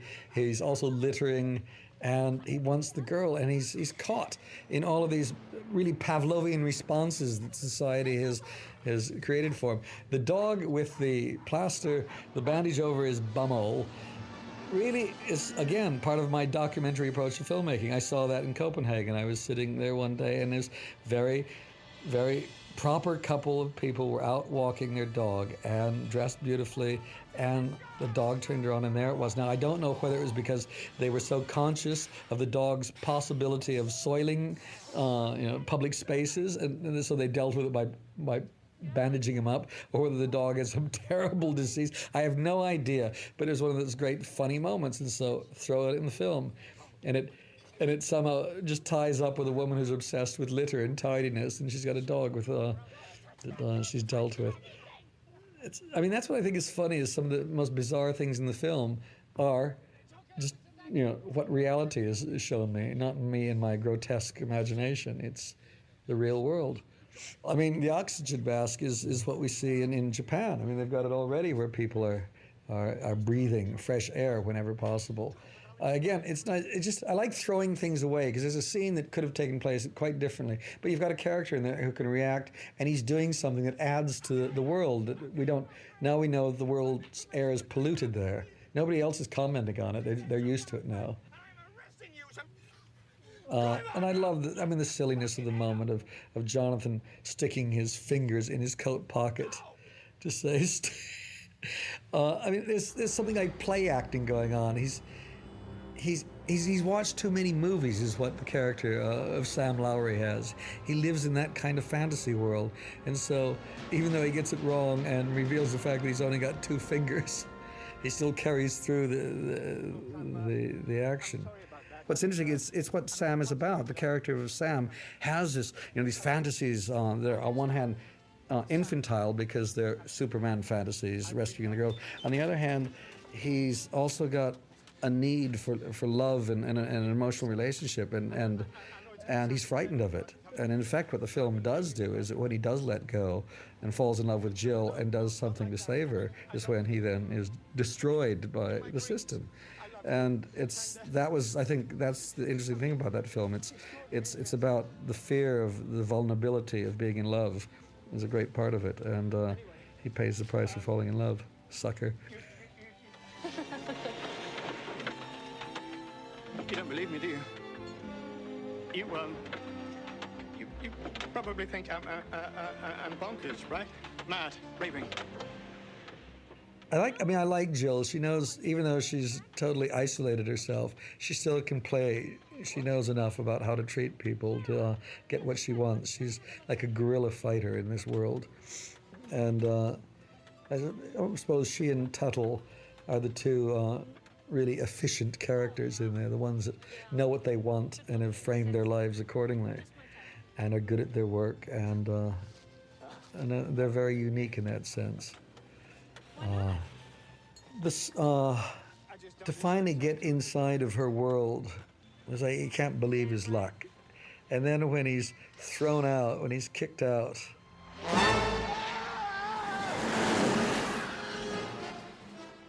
what's interesting about this sequence, we only had a strip of roadway there that was maybe 150 yards long, which we had to keep shooting over and over again. We'd just drive the truck to one end, and then we'd go back and do another take and start again.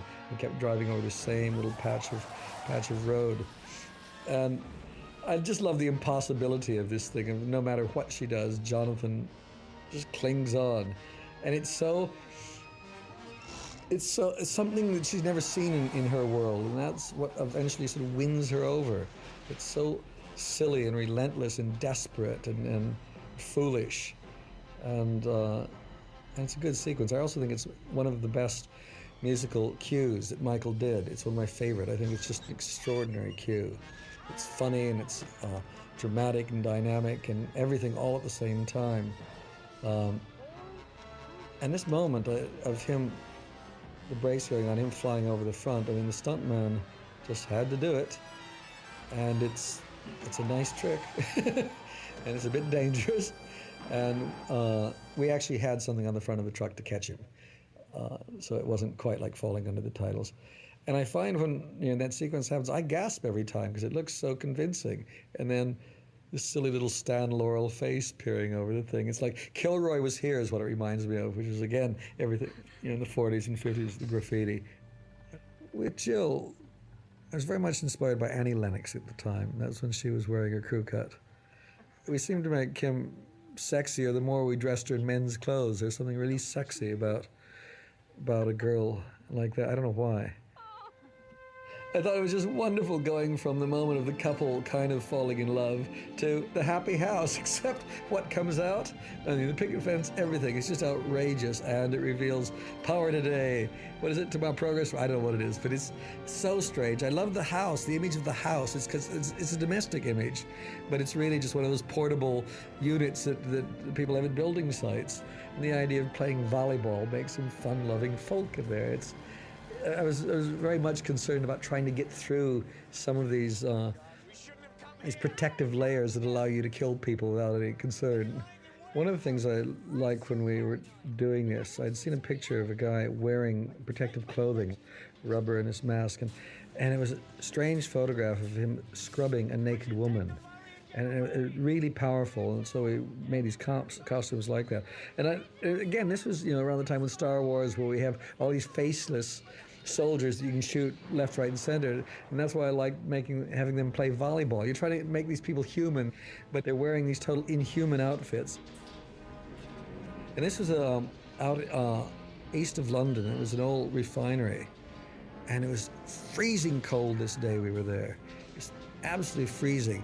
And we had all this pyrotechnical stuff going on nonstop. And to create all the atmosphere, this hell-like atmosphere, we were burning tires all day. So there's black, bilious rubber smoke everywhere. At the end of the day, everybody looked like they were in some kind of minstrel show. Michael's score, I find, it's so big. People weren't doing those kinds of scores. I mean, John Williams was doing his Star Wars scores. But they're, I think, very simple in comparison to the Brasil score, because it's an unrelenting kind of score. It doesn't let you off the hook very often, like the whole film. This is a model that we shot. And I love the idea of this this corridor of beautiful images of countryside advertising different things, and behind it is this wasteland. It's a really nice shot too, because I think a lot of people are fooled and not realizing that it's a model shot.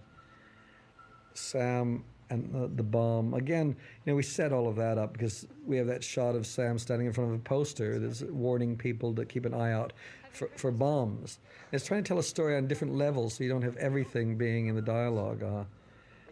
It's one of the things that was interesting with Jonathan. His voice is a much deeper, more intimidating voice, and my one bit of direction with Jonathan was to ask him to keep his voice high, to keep it light, so it made him weaker, because when he uses it properly, it really goes down, and it's kind of intimidating, and I think that was almost my sole direction to Jonathan in this film.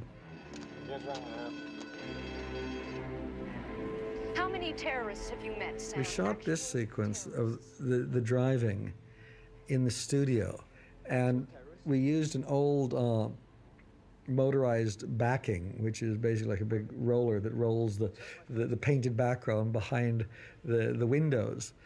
And in the middle of the shooting, the thing broke down, and we ended up having to do all the shots of the moving background by hand. There were people at the top of the machinery dragging this roller blind around and around and around. If you notice this shot, it's backwards, the shot of the barrier, because we shot it the wrong way around, and we reversed it on the film so the writing is backwards for those with really keen eyes. The Star Wars films created a kind of imagery that we're playing with in here with the stormtroopers and all, and they're everywhere.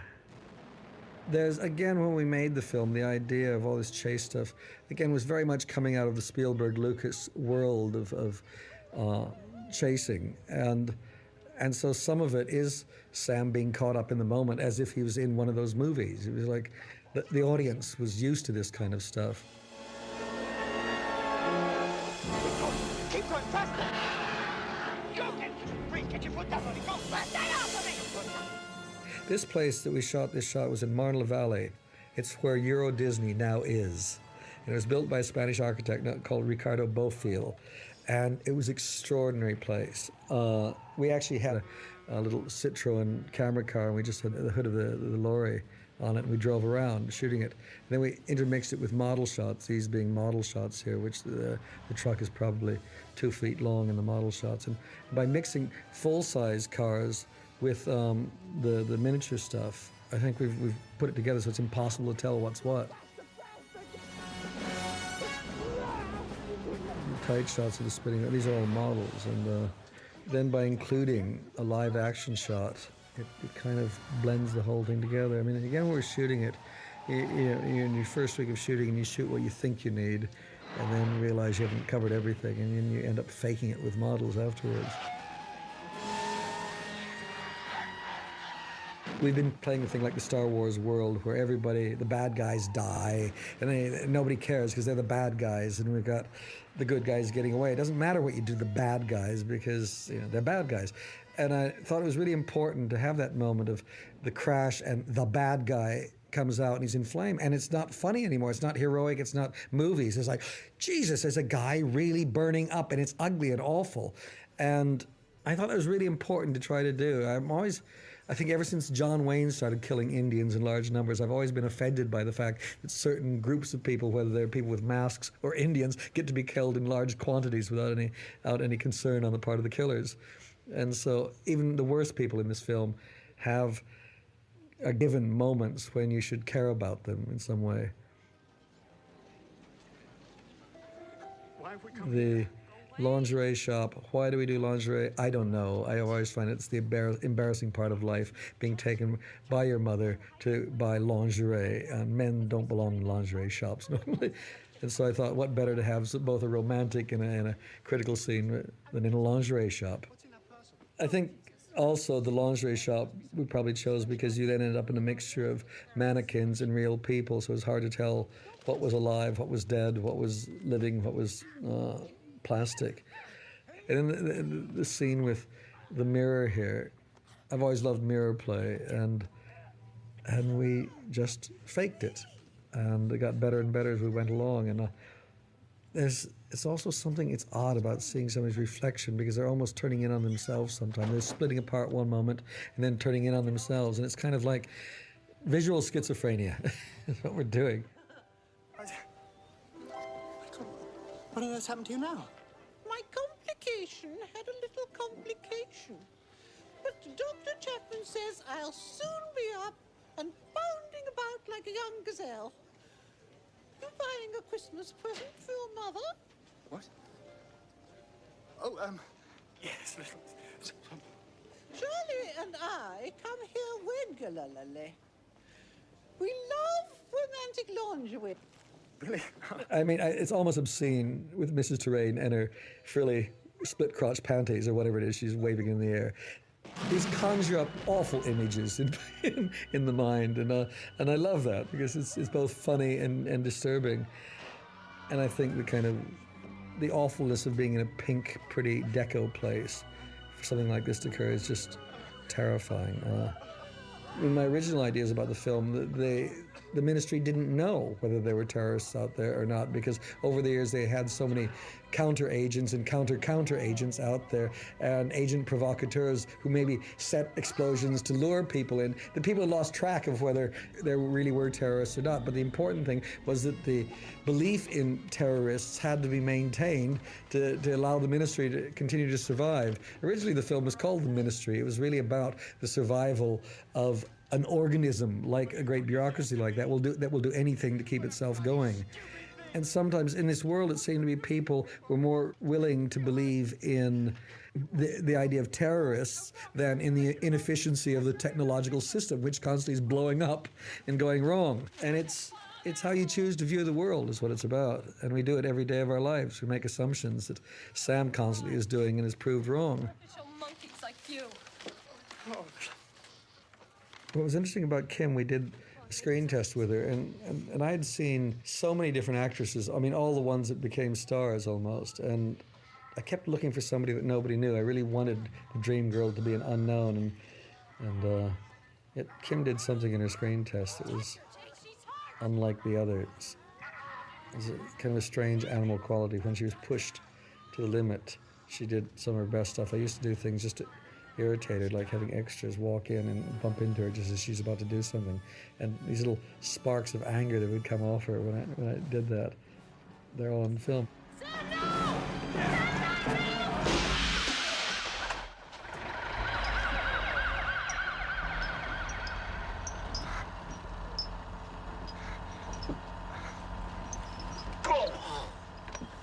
These helmets tonight make your scalp itch. Oh, don't mention it. And they make you sweat. Half the time I can never see where I'm going. There's a great Niagara of perspiration coming down.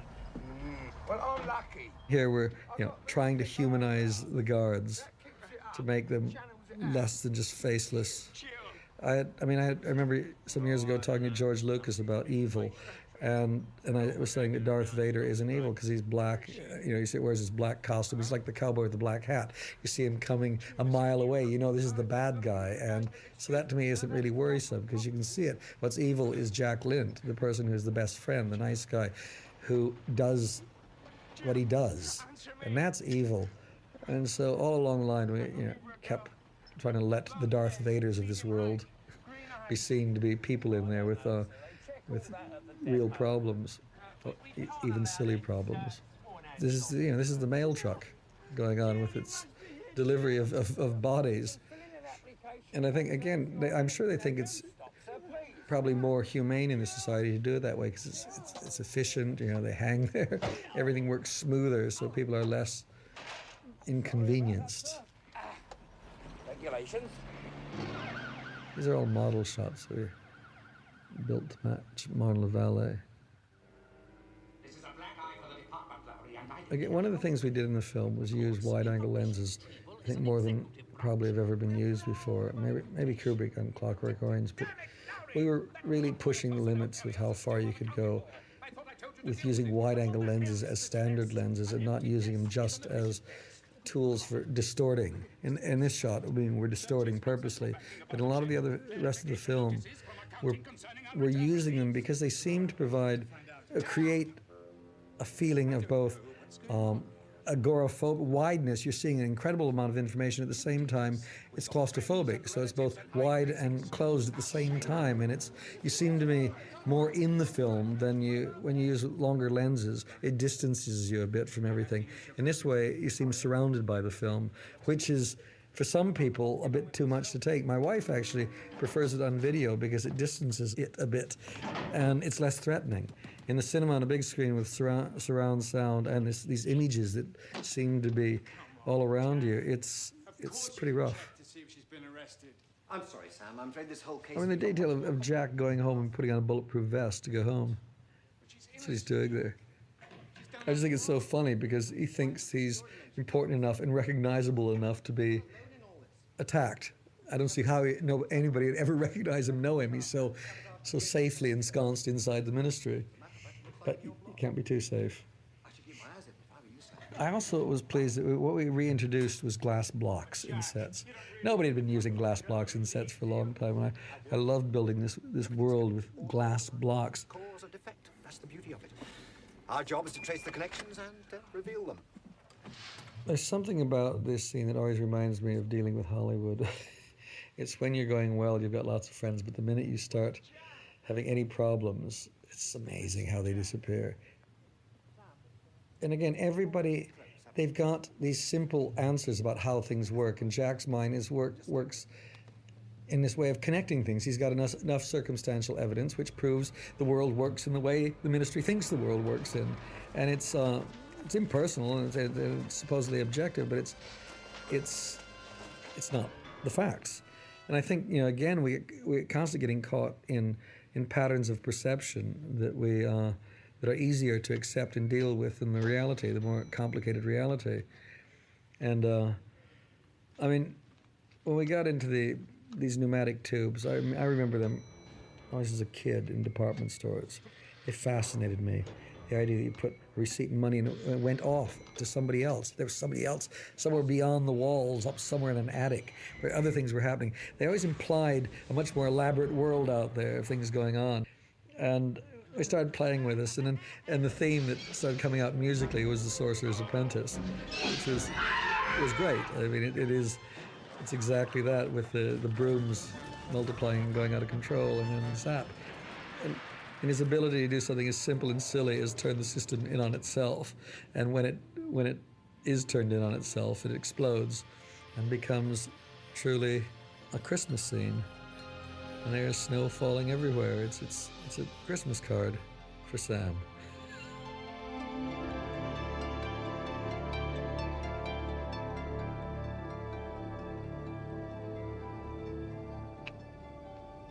Musically, we try to do, again, we got a good saxophonist in there. There's always that sense of night in the city and the lonely saxophone playing. It's that awful feeling, too, I think, of that loneliness of you've finally done your rebellious act and think you've really achieved something, but the reality is it just leaves you even more empty than before.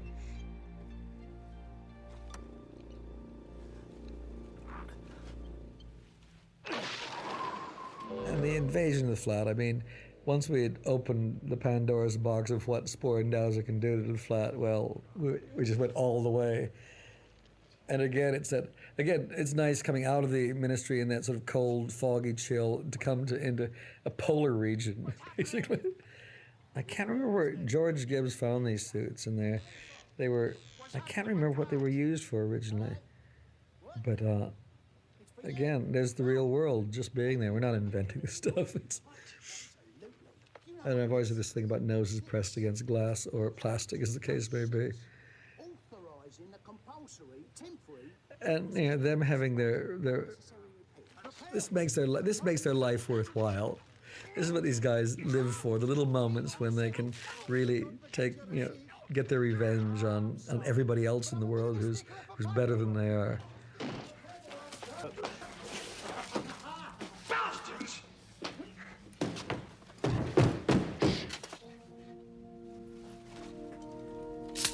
The movement using that drill, that was, again, Bob's movement. He practiced a long time on the way. He whipped that drill out like it could either be a weapon, like a knife or a sword, or it could do its job. And then there's nothing more fun than cheap, juvenile scatology. And I love moments like this because here people talking in very, proud intellectual academic terms about this film, and then here we go. We just let people get stuck in the shit.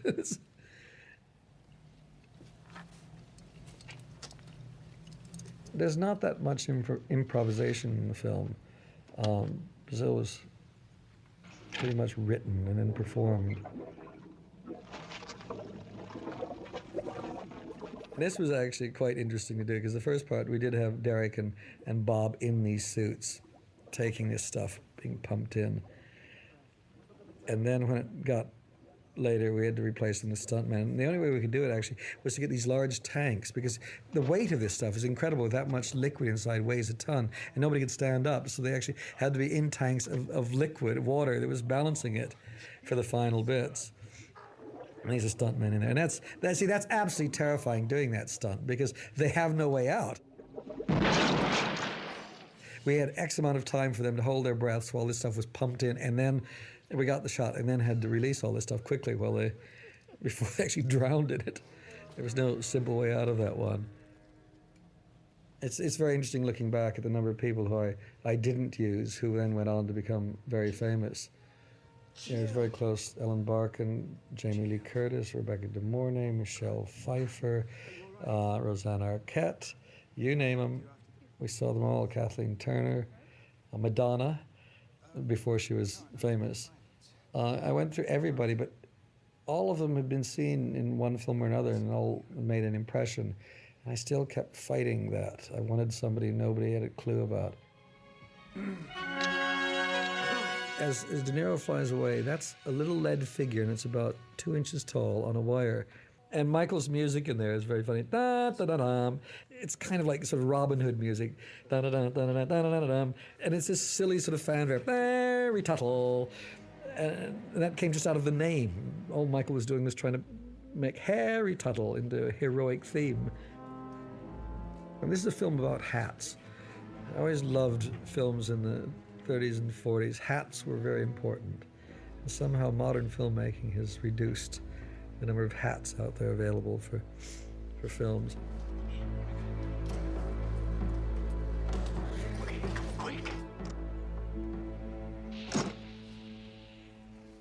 The designs in Mum's flat, it's all Egyptian. Everything is Egyptian. It's all about eternal life, mummification. It's or mummification. I'm not sure. It's all there. This apartment was again the idea of the ducts in here was that this was an old apartment that had been once very beautiful, but the ducks had invaded that just to provide whatever central services could provide. You spend all your money on the aesthetics of the place, but you destroy it all to get the goodies that the system provides. But what to me the important thing about the ducting was that people, no matter how much money and care they spent on decorating their world, they would happily destroy that for the benefits of this modern society. And it's a kind of brutalization of aesthetics that intrigued me.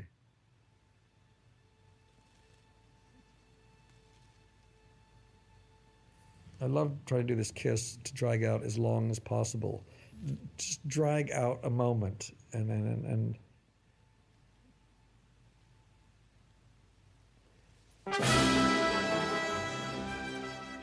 there's one bit that I'm really not certain about. We slammed on this very big, loud, silly musical cue at this point.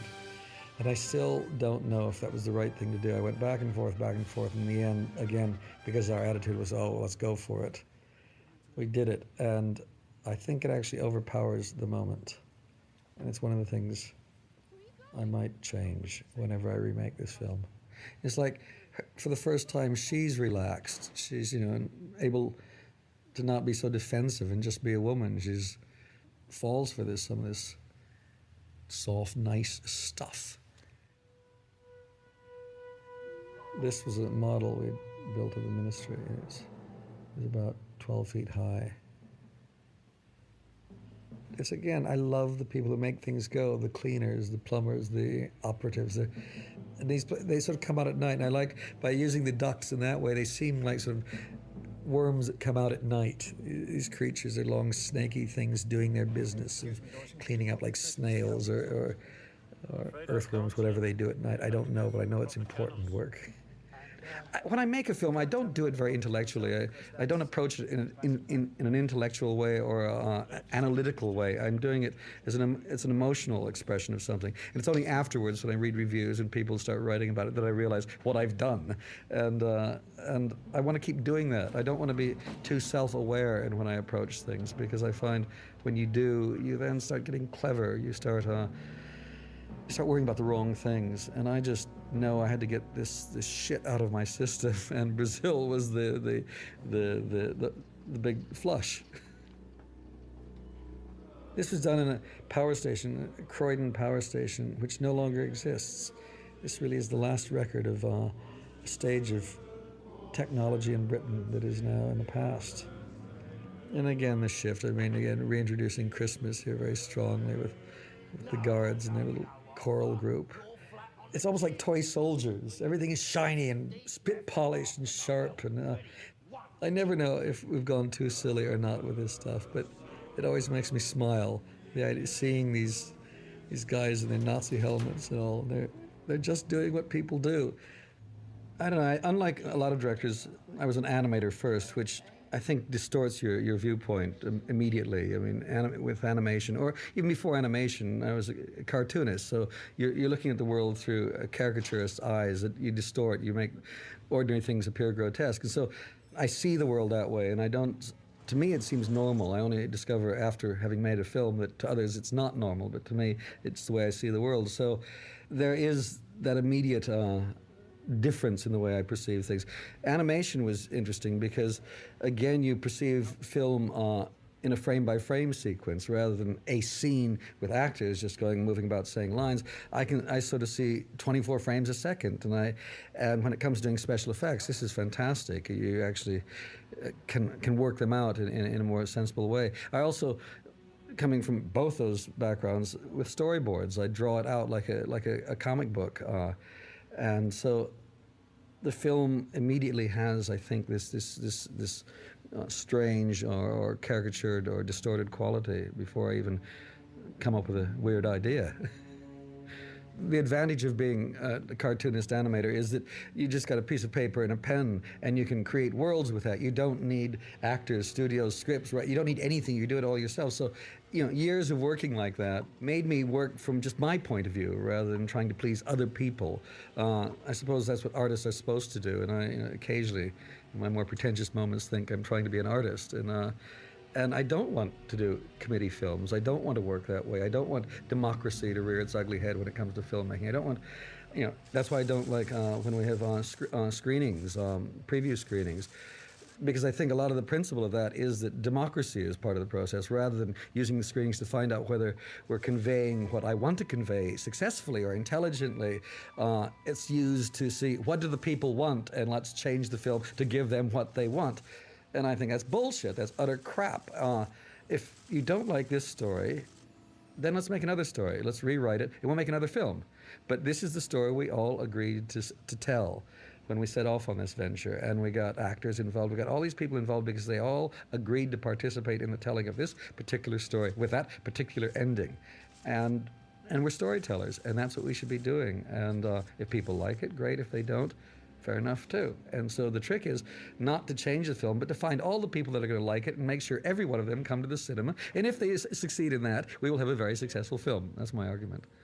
Now, the film industry ought to work that way. It spends millions and millions of dollars to advertising agencies and television to try to achieve that, but they don't actually do that.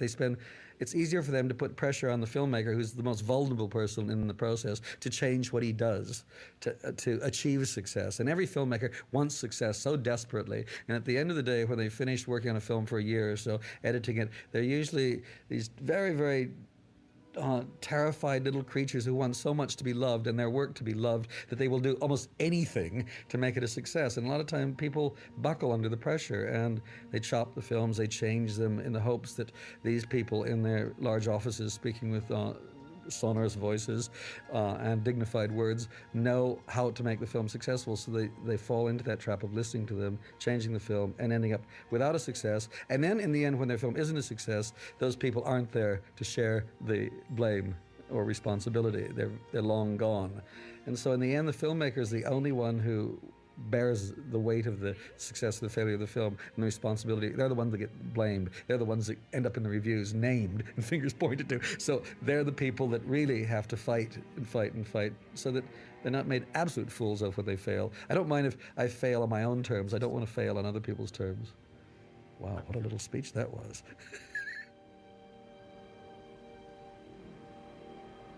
Jill Layton is dead.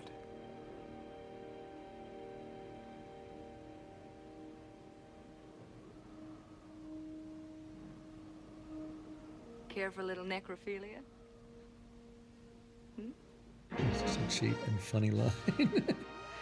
We were wondering, I didn't know how to end this scene. I just didn't want to do another, sex in bed scene. And somebody said, come on, look up here. And we looked down to the top and saw that opening and said, wow, that's great. And then I said, but we can twist this. And we did a twist and it irised perfectly. It was like an old-fashioned film doing an iris. And it was one of those moments of just stumbling on the solution on the set.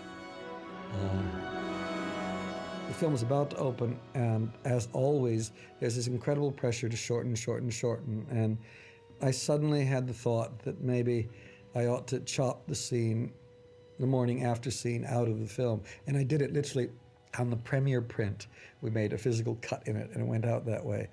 And as soon as I'd made that and it was out there, I suddenly realized I'd made a mistake, but it was out there. The film was out in Europe that way. And so the European video version, I reinstated the morning after scene. And I like it a lot. It's an important thing because I felt the idea of thinking Jill's there and then discovering it's a wig and then seeing her wrapped up with a real present for an executive was a really nice thing. And it also gave them a real moment together. By cutting it out, I felt we had just cut everything too fast, too tight. There was never a moment. And now we have a moment which is interrupted. But at least it's post-coitus interruptus as opposed to pre-coitus interruptus. There's something awful about, two naked people with all of these guys with masks and this heavy gear on. It's ugly, it's awful, and satin sheets. It's like the two sides of the world just in direct confrontation, the inhumane, brutal side, and the very soft side that's not allowed to survive. Then the processes we cut out of the American version, this was one of the cuts, and again, a cut I'm not particularly happy with, but it was at the time a compromise that I could live with. And I love this endless world when you actually get into the world of what's going on with these people. It's like limbo. We built this set. There's hardly a set there. It was just sheets of plastic we hung around these desks. And I love the fact that it was made so that we could see the silhouettes of other offices, other processors, and these bodies being taken through on the conveyor belts. Disrepute the good name of the government and the standing within the community of the Department of Information Retrieval. Attempting to disrupt the Ministry of Information Retrieval's internal communicating systems, wasting ministry time and paper. Now, either you plead guilty to, say, 7 or 8 of the charges, which is going to help. I love the fact that, again, they summons up all these charges against him, and then little by little it started shifting from all the charges to how you deal with it financially. And suddenly they became business advisors. They became... And it's terrifying. And that's what I find is so inhuman about it. It's one thing to have charges read against you, but then to be advised how best you can deal with the financial burden that you will be stuck with is terrifying. It's easier, quicker, and cheaper for everyone. Sam, what are we going to do with you? This Father Christmas scene, again, was cut out of the American version. And again, it's a scene that I really love, where the terrifyingness of a man dressed as Santa Claus in a wheelchair in the middle of this thing. And Sam is so much more pathetic and weak, and he's come to the man who really, this is really sort of like a surrogate father who has nothing but silly little sporting metaphors to use as ways to get through it. It's interesting, in the American version, we cut immediately from the arrest to the pullback in the torture chamber. And I think it's a really good cut. It's a very powerful moment. But I really hated losing this in the previous scene because I think they should tie everything together and make the end even more painful. You're running up an enormous bill by not cooperating. Please. No, I think what's going on here is that things like Christmas, I loved Christmas. I also felt Christmas had then been betrayed by the the greediness of America. It had become institutionalized. It had become a ministry of goodwill. And it was like hard to experience it on an individual level, personal level. It became part of this larger society. And I suppose at Christmas, a time you're very vulnerable because you're getting and giving. And people are getting and giving here a lot in this society, but what they're being given and what they're getting is not particularly nice. And I think that's what was very important about that film. It's not an easy film. I really keep thinking it's like sort of cinematic rape. It's like, or a mugging. It's just you drag them in under false pretenses, or maybe not false pretenses. They get in the cinema and then they're just beaten senseless. They're ripped, and it's this terrible roller coaster. You're just jerked this way and that, and you're laughing, and then you're plunged, and it's relentless. It never stops. I was really shocked when I saw it a few weeks ago. I said, I wouldn't make it that way now. It was clearly another guy who made that, and I'm not sure if I like it. Can't keep the orphans waiting.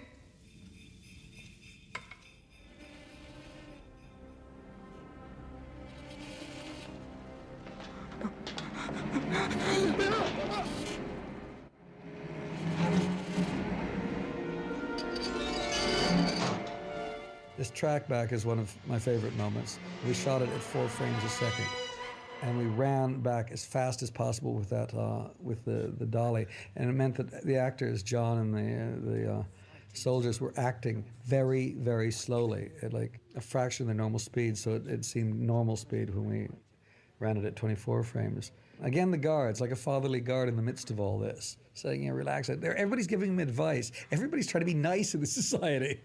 And I find that always intriguing. I think that may be true in a lot of cultures. The worse it gets, the more it sort of brings out the goodness in certain people. But they're all powerless in the society. They're all going along trying to make it as decent as possible, but the basic rules of the game are just unbearable. We shot this scene inside a cooling tower in a power plant, and I've always wanted to see what they were like inside. Poked my head in one day, and there they were. This platform we built, and it's about 30 feet above the ground. The ground is way below us. And shooting this was the most difficult scenes we shot in the whole film because we had to build platforms every time we wanted to stick the camera out there. We were working 30 feet in the air all the time, and it was freezing cold and raining most of the time. The best thing about it was that at the end of each day, I would sit there, and you're in this great gray cathedral, round womb-like cathedral, and there at the top, it's open to the sky, and there would be this blue sky, and occasionally a cloud or a plane would float by, and I thought it was one of the truly religious buildings I've ever sat in. And also in dead center there, if you made a noise, the echo came back louder than it left your mouth. There was some strange acoustical trick that was being played in there, and it was great working in there. I just threw out a lot of strange and dangerous images for torture implements, from Black & Decker drills to a child's rubber ball. I don't know if that's because Holly plays in there or not. And then we built, I built what is effectively a cross between a dentist chair and a hairdressing salon chair. I'm not sure which is more frightening experience, to have your hair done or your teeth. No, Jack, please. Jack, no, don't. Please, Jack, no. People often wonder when the dream starts at the end. I think we're there. There's something about your best friend doing it, and I love the dialogue about Jack blaming Sam for getting them in this situation. You bastard, how could you do this to me?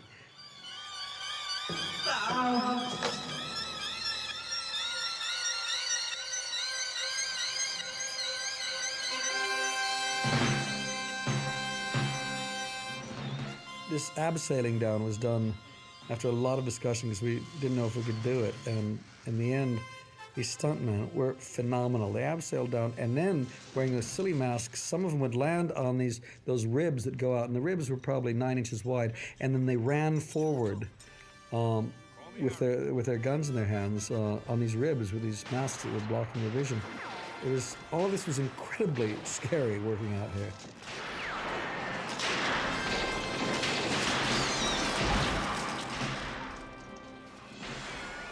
And this is like movies now. We're making movies. We got gunfights, people shooting each other.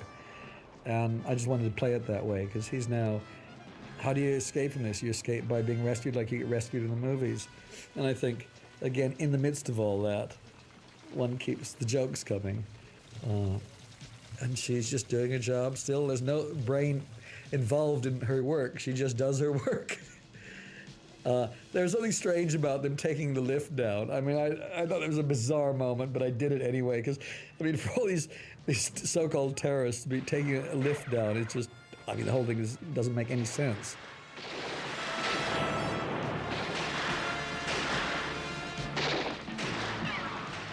And we started shooting this. I got really bored with the idea of people shooting each other. It just got me bored. So we started to make it interesting. So we added, some of the video games to try to make it more interesting.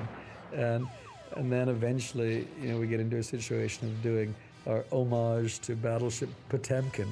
And most of it is done just to keep me from getting too bored shooting an action sequence. I'm always impressed with directors who do these kinds of sequences and love shooting them because after a certain point, they don't interest me. I don't know what to do with them. I mean, once you've killed a few guys, what are you doing? You just got a few more to kill.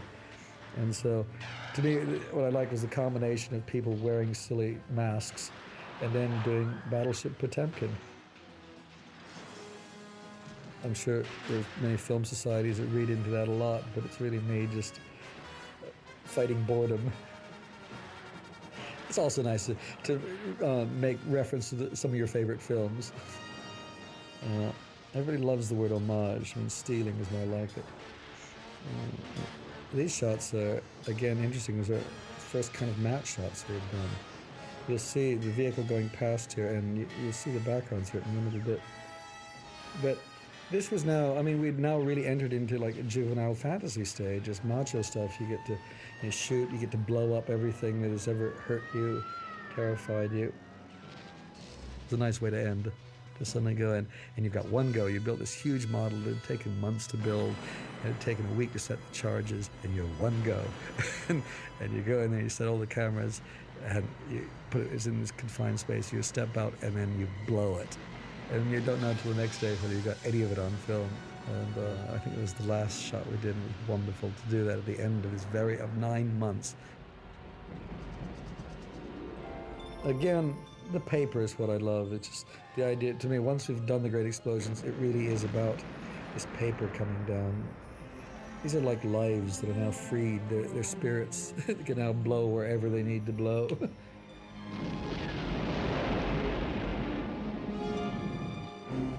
The shopping center was just a nice set to try to do. I mean, what I did is take a lot of neon signs and blew them up, sections of them really huge, and placed them around there. I always loved people sort of climbing around the neon signs in movie theaters. But the idea, again, I mean, I don't know what people are thinking going on when you got this hero taking his clothes off and keeping the city tidy at the same time, and papers blowing around the place. They're just, and this is one of the things I enjoyed most, was to only now reveal Robert De Niro's face, totally, just as he's about to die. And I thought, lots of fun. Now, we had a little problem here, because all the papers that were supposed to be on it were all supposed to be receipts. And the fact is, on the day, the receipts that we had made on lightweight paper weren't light enough to do what they were doing. And we had, the only thing that was light enough was, I think it was called the Jewish Chronicle. It was from a Tel Aviv, it was a Tel Aviv newspaper that was on airmail paper, and it was the only stuff light enough to stick to them. And so we had to fake it. So in fact, all of those papers aren't what they should be, which is just receipts. But we didn't have time to reshoot anything. We had to keep moving forward. That was the problem with the film, is we made the film for about $13.5 million. And there was no time to go back on anything. If something didn't work on the day, we had to just fake it. We had to keep it going. And the way we did the paper, sticking to him in some of the early shots, is it was actually all shot backwards. So all the passers-by are walking backwards, and we had the paper stuck to him and all attached with little wires, which were then jerked away. And then when it was printed the other way around, the papers have rushed up and stuck to him.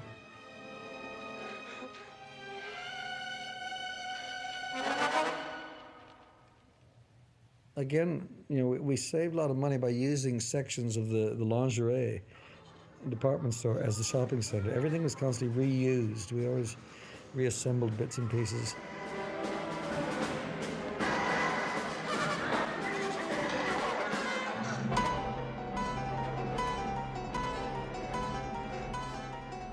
Now here's where I made a mistake. In that blackness above that pediment, there's supposed to be a cross, and we were going to put it on at the end, and at the last minute we'd actually done it, and I pulled it off, and I think it's a big mistake.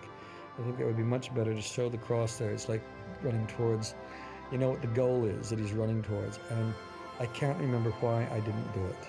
Something, I don't think the effect was working quite right, and last minute, because we'd run out of time, I just pulled it off. Mistake. This was in a place called the Rainbow Room, at the top of a department store in London. And again, I just loved using all this black velvet. It makes a strange kind of limbo. And the sky, with all these concentric ovals, is like a twisted version of heaven that one sees in Renaissance and medieval paintings, the layers of heaven rising up. This is my Fellini part, anyway. It's strange. Everybody's getting stranger and stranger. She came to us physically new. She goes hence from us not so physically new, but the spirit never grows old. Madame Lowry.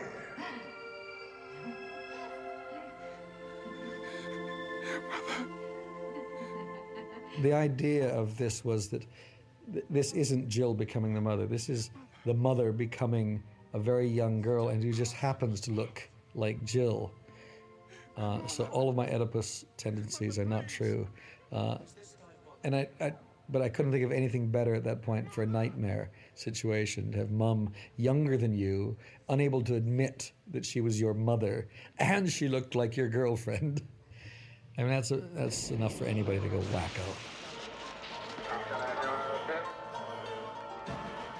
wacko. What's interesting is that we had done both Kim and we did Catherine playing the young mother, and we really weren't certain which one would work better, to be honest. And it was originally just going to be Jill, and then by slipping Catherine in there at the end, I thought it was kind of interesting, because you then really don't know what you're seeing, what is and isn't. The Remains of Mrs. Terrain was pretty rough for a lot of people, but it was even rougher for us shooting it, because that stuff had to be kept refrigerated, because it was foul. It was truly foul stuff, and by the time we got around to shooting it, it was the end of a very hot and painful day, and I have no idea what was put into that stuff. I think it probably was real human flesh in there. I don't ask these questions, but it was truly awful. This nightmare, I mean, everything was happening now, and it was almost too much to bear. I remember when I first saw this stuff, it pounds, and you can feel the audience just gasping. You'd almost begin to hyperventilate, just because it won't let up. Just one awful, awful nightmare image to the next. There was something about that great pile of the detritus of society, of civilization, with washing machines and everything that Sam has to climb. It's a very anti-materialistic film. I like it. I don't know. I have an aversion to try to hit things too hard, and I usually prefer to err on the side of assuming that people are intelligent or quick and will get it, rather than nailing it over the head. And I'm probably wrong in this, because when I look at a Hitchcock film and see when there's a key clue, how many times he shows you a close-up, I mean, whether it's a key or something, there's no chance that anybody doesn't get it. And I kind of avoid that. There's a side of me that pulls against it. And I may be wrong in doing this, but maybe it forces people to come back and decipher. Maybe it's my clever attempt to try to get people to see my films over and over and over again and make more money. It's all about me making money.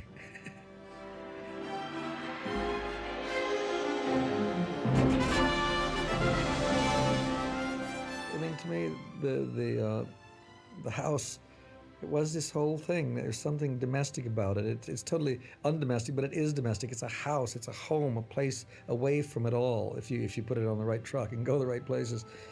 This shot always reminded me the end of Brasil, Blade Runner. But we actually shot it. We actually had another scene in here, which appears in the Sid Sheinberg version, which was Jill coming into the little house, and Sam's waking up, and so we linger longer with the two of them before we pull the plug on the happy romance. Some people I know find that Sam, they think he's dead, which I find odd, because he's moving. There's a bit of stigmata there on that hand for those who have a bit of religious background. But what's extraordinary is the number of people you talk to who think he's dead. He's humming, he's moving, his eyes, there's movement in his eyes, and they don't want to see it, that he's dead. Maybe it's easier for them to accept him being dead than living in a strange kind of lobotomized way where he's escaped in his mind. But to me, I mean, he's actually won. He's won in a strange way. He's free in his mind. And to me, this is the optimistic ending. This is the happy ending, because the unhappy ending would be killing him. But within those rules, within that society, the only way ultimately he could escape them is by escaping deep inside of his imagination. And there it goes. It was one of the premises that started this whole process. I wanted to see if I could make a film where a man goes mad and it's a happy ending. And I don't know if I achieved it, but this is what we made. Now, the ending of the European version is just the Sam in the torture room humming and the music coming up. Nothing changes. In the American version, the clouds begin to slowly fill up and the room vanishes in clouds, just leaving him still in the chair and on the ramp. Now, in the script, I had both endings. I really couldn't make up my mind which way to go. And so it was nice to be in a situation where I could try both and have my cake and eat it too. What I found interesting, I remember when I talked to somebody who saw it in Europe first and then I saw them in Chicago when I was promoting the film. And they swore that the European version had the clouds at the end, which is exactly what I would hoped, because I wanted people to feel as if the room had disappeared and we were in his mind. And for the American one, we had a chance to actually do it literally. I think it's very beautiful with the clouds at the end, frankly. Both endings sort of make me chilly. The European one is so uncompromising. I think it's absolutely right. Europe is just that little bit more used to those kinds of images. And I think there was a chance where I'm caught being an American in Europe, and one side of me wants to be Pollyanna, and the other side wants me to be a sophisticated nihilistic philosopher. And so I've been able to do both. I think if I learned something, I learned I hadn't lost my basic hatred and fear of Hollywood and all the anger I'd built up in the years I was living here, wanting to get into films and not liking the system and basically despising the system, and eventually leaving. And so it was almost like a fight that had to happen. It was waiting to come, that fight. I don't think I've got too much to apologize for when it comes to Brazil. It was like, it was at the end of all of it, after the making of it, the doing of it, it was one of those really exhilarating experiences. I just think it was great to have one of those in your life where you do exactly what you want to do and push the parameters farther than you're supposed to push them and get away with it. I think the nicest thing in all of it, the moment I really remember, was after finally getting the film out in the States. I mean, having seen it out in Europe, having this huge battle, and then almost, the best part of a year later, finally getting it out in the States. I opened Time magazine and there was Richard Corliss's review, and it said, "What a wonderful gift." And it was just a gushing review, and I remember running through the streets of New York at Christmas time, and it was the Christmas gift I wanted, and there it was. It was like just the real world was much more joyous and wonderful at Christmas time than this one I had invented in my brain on film. And they're both real, and they're both true, and one of them had a real happy ending, not a intellectually justifiable happy ending.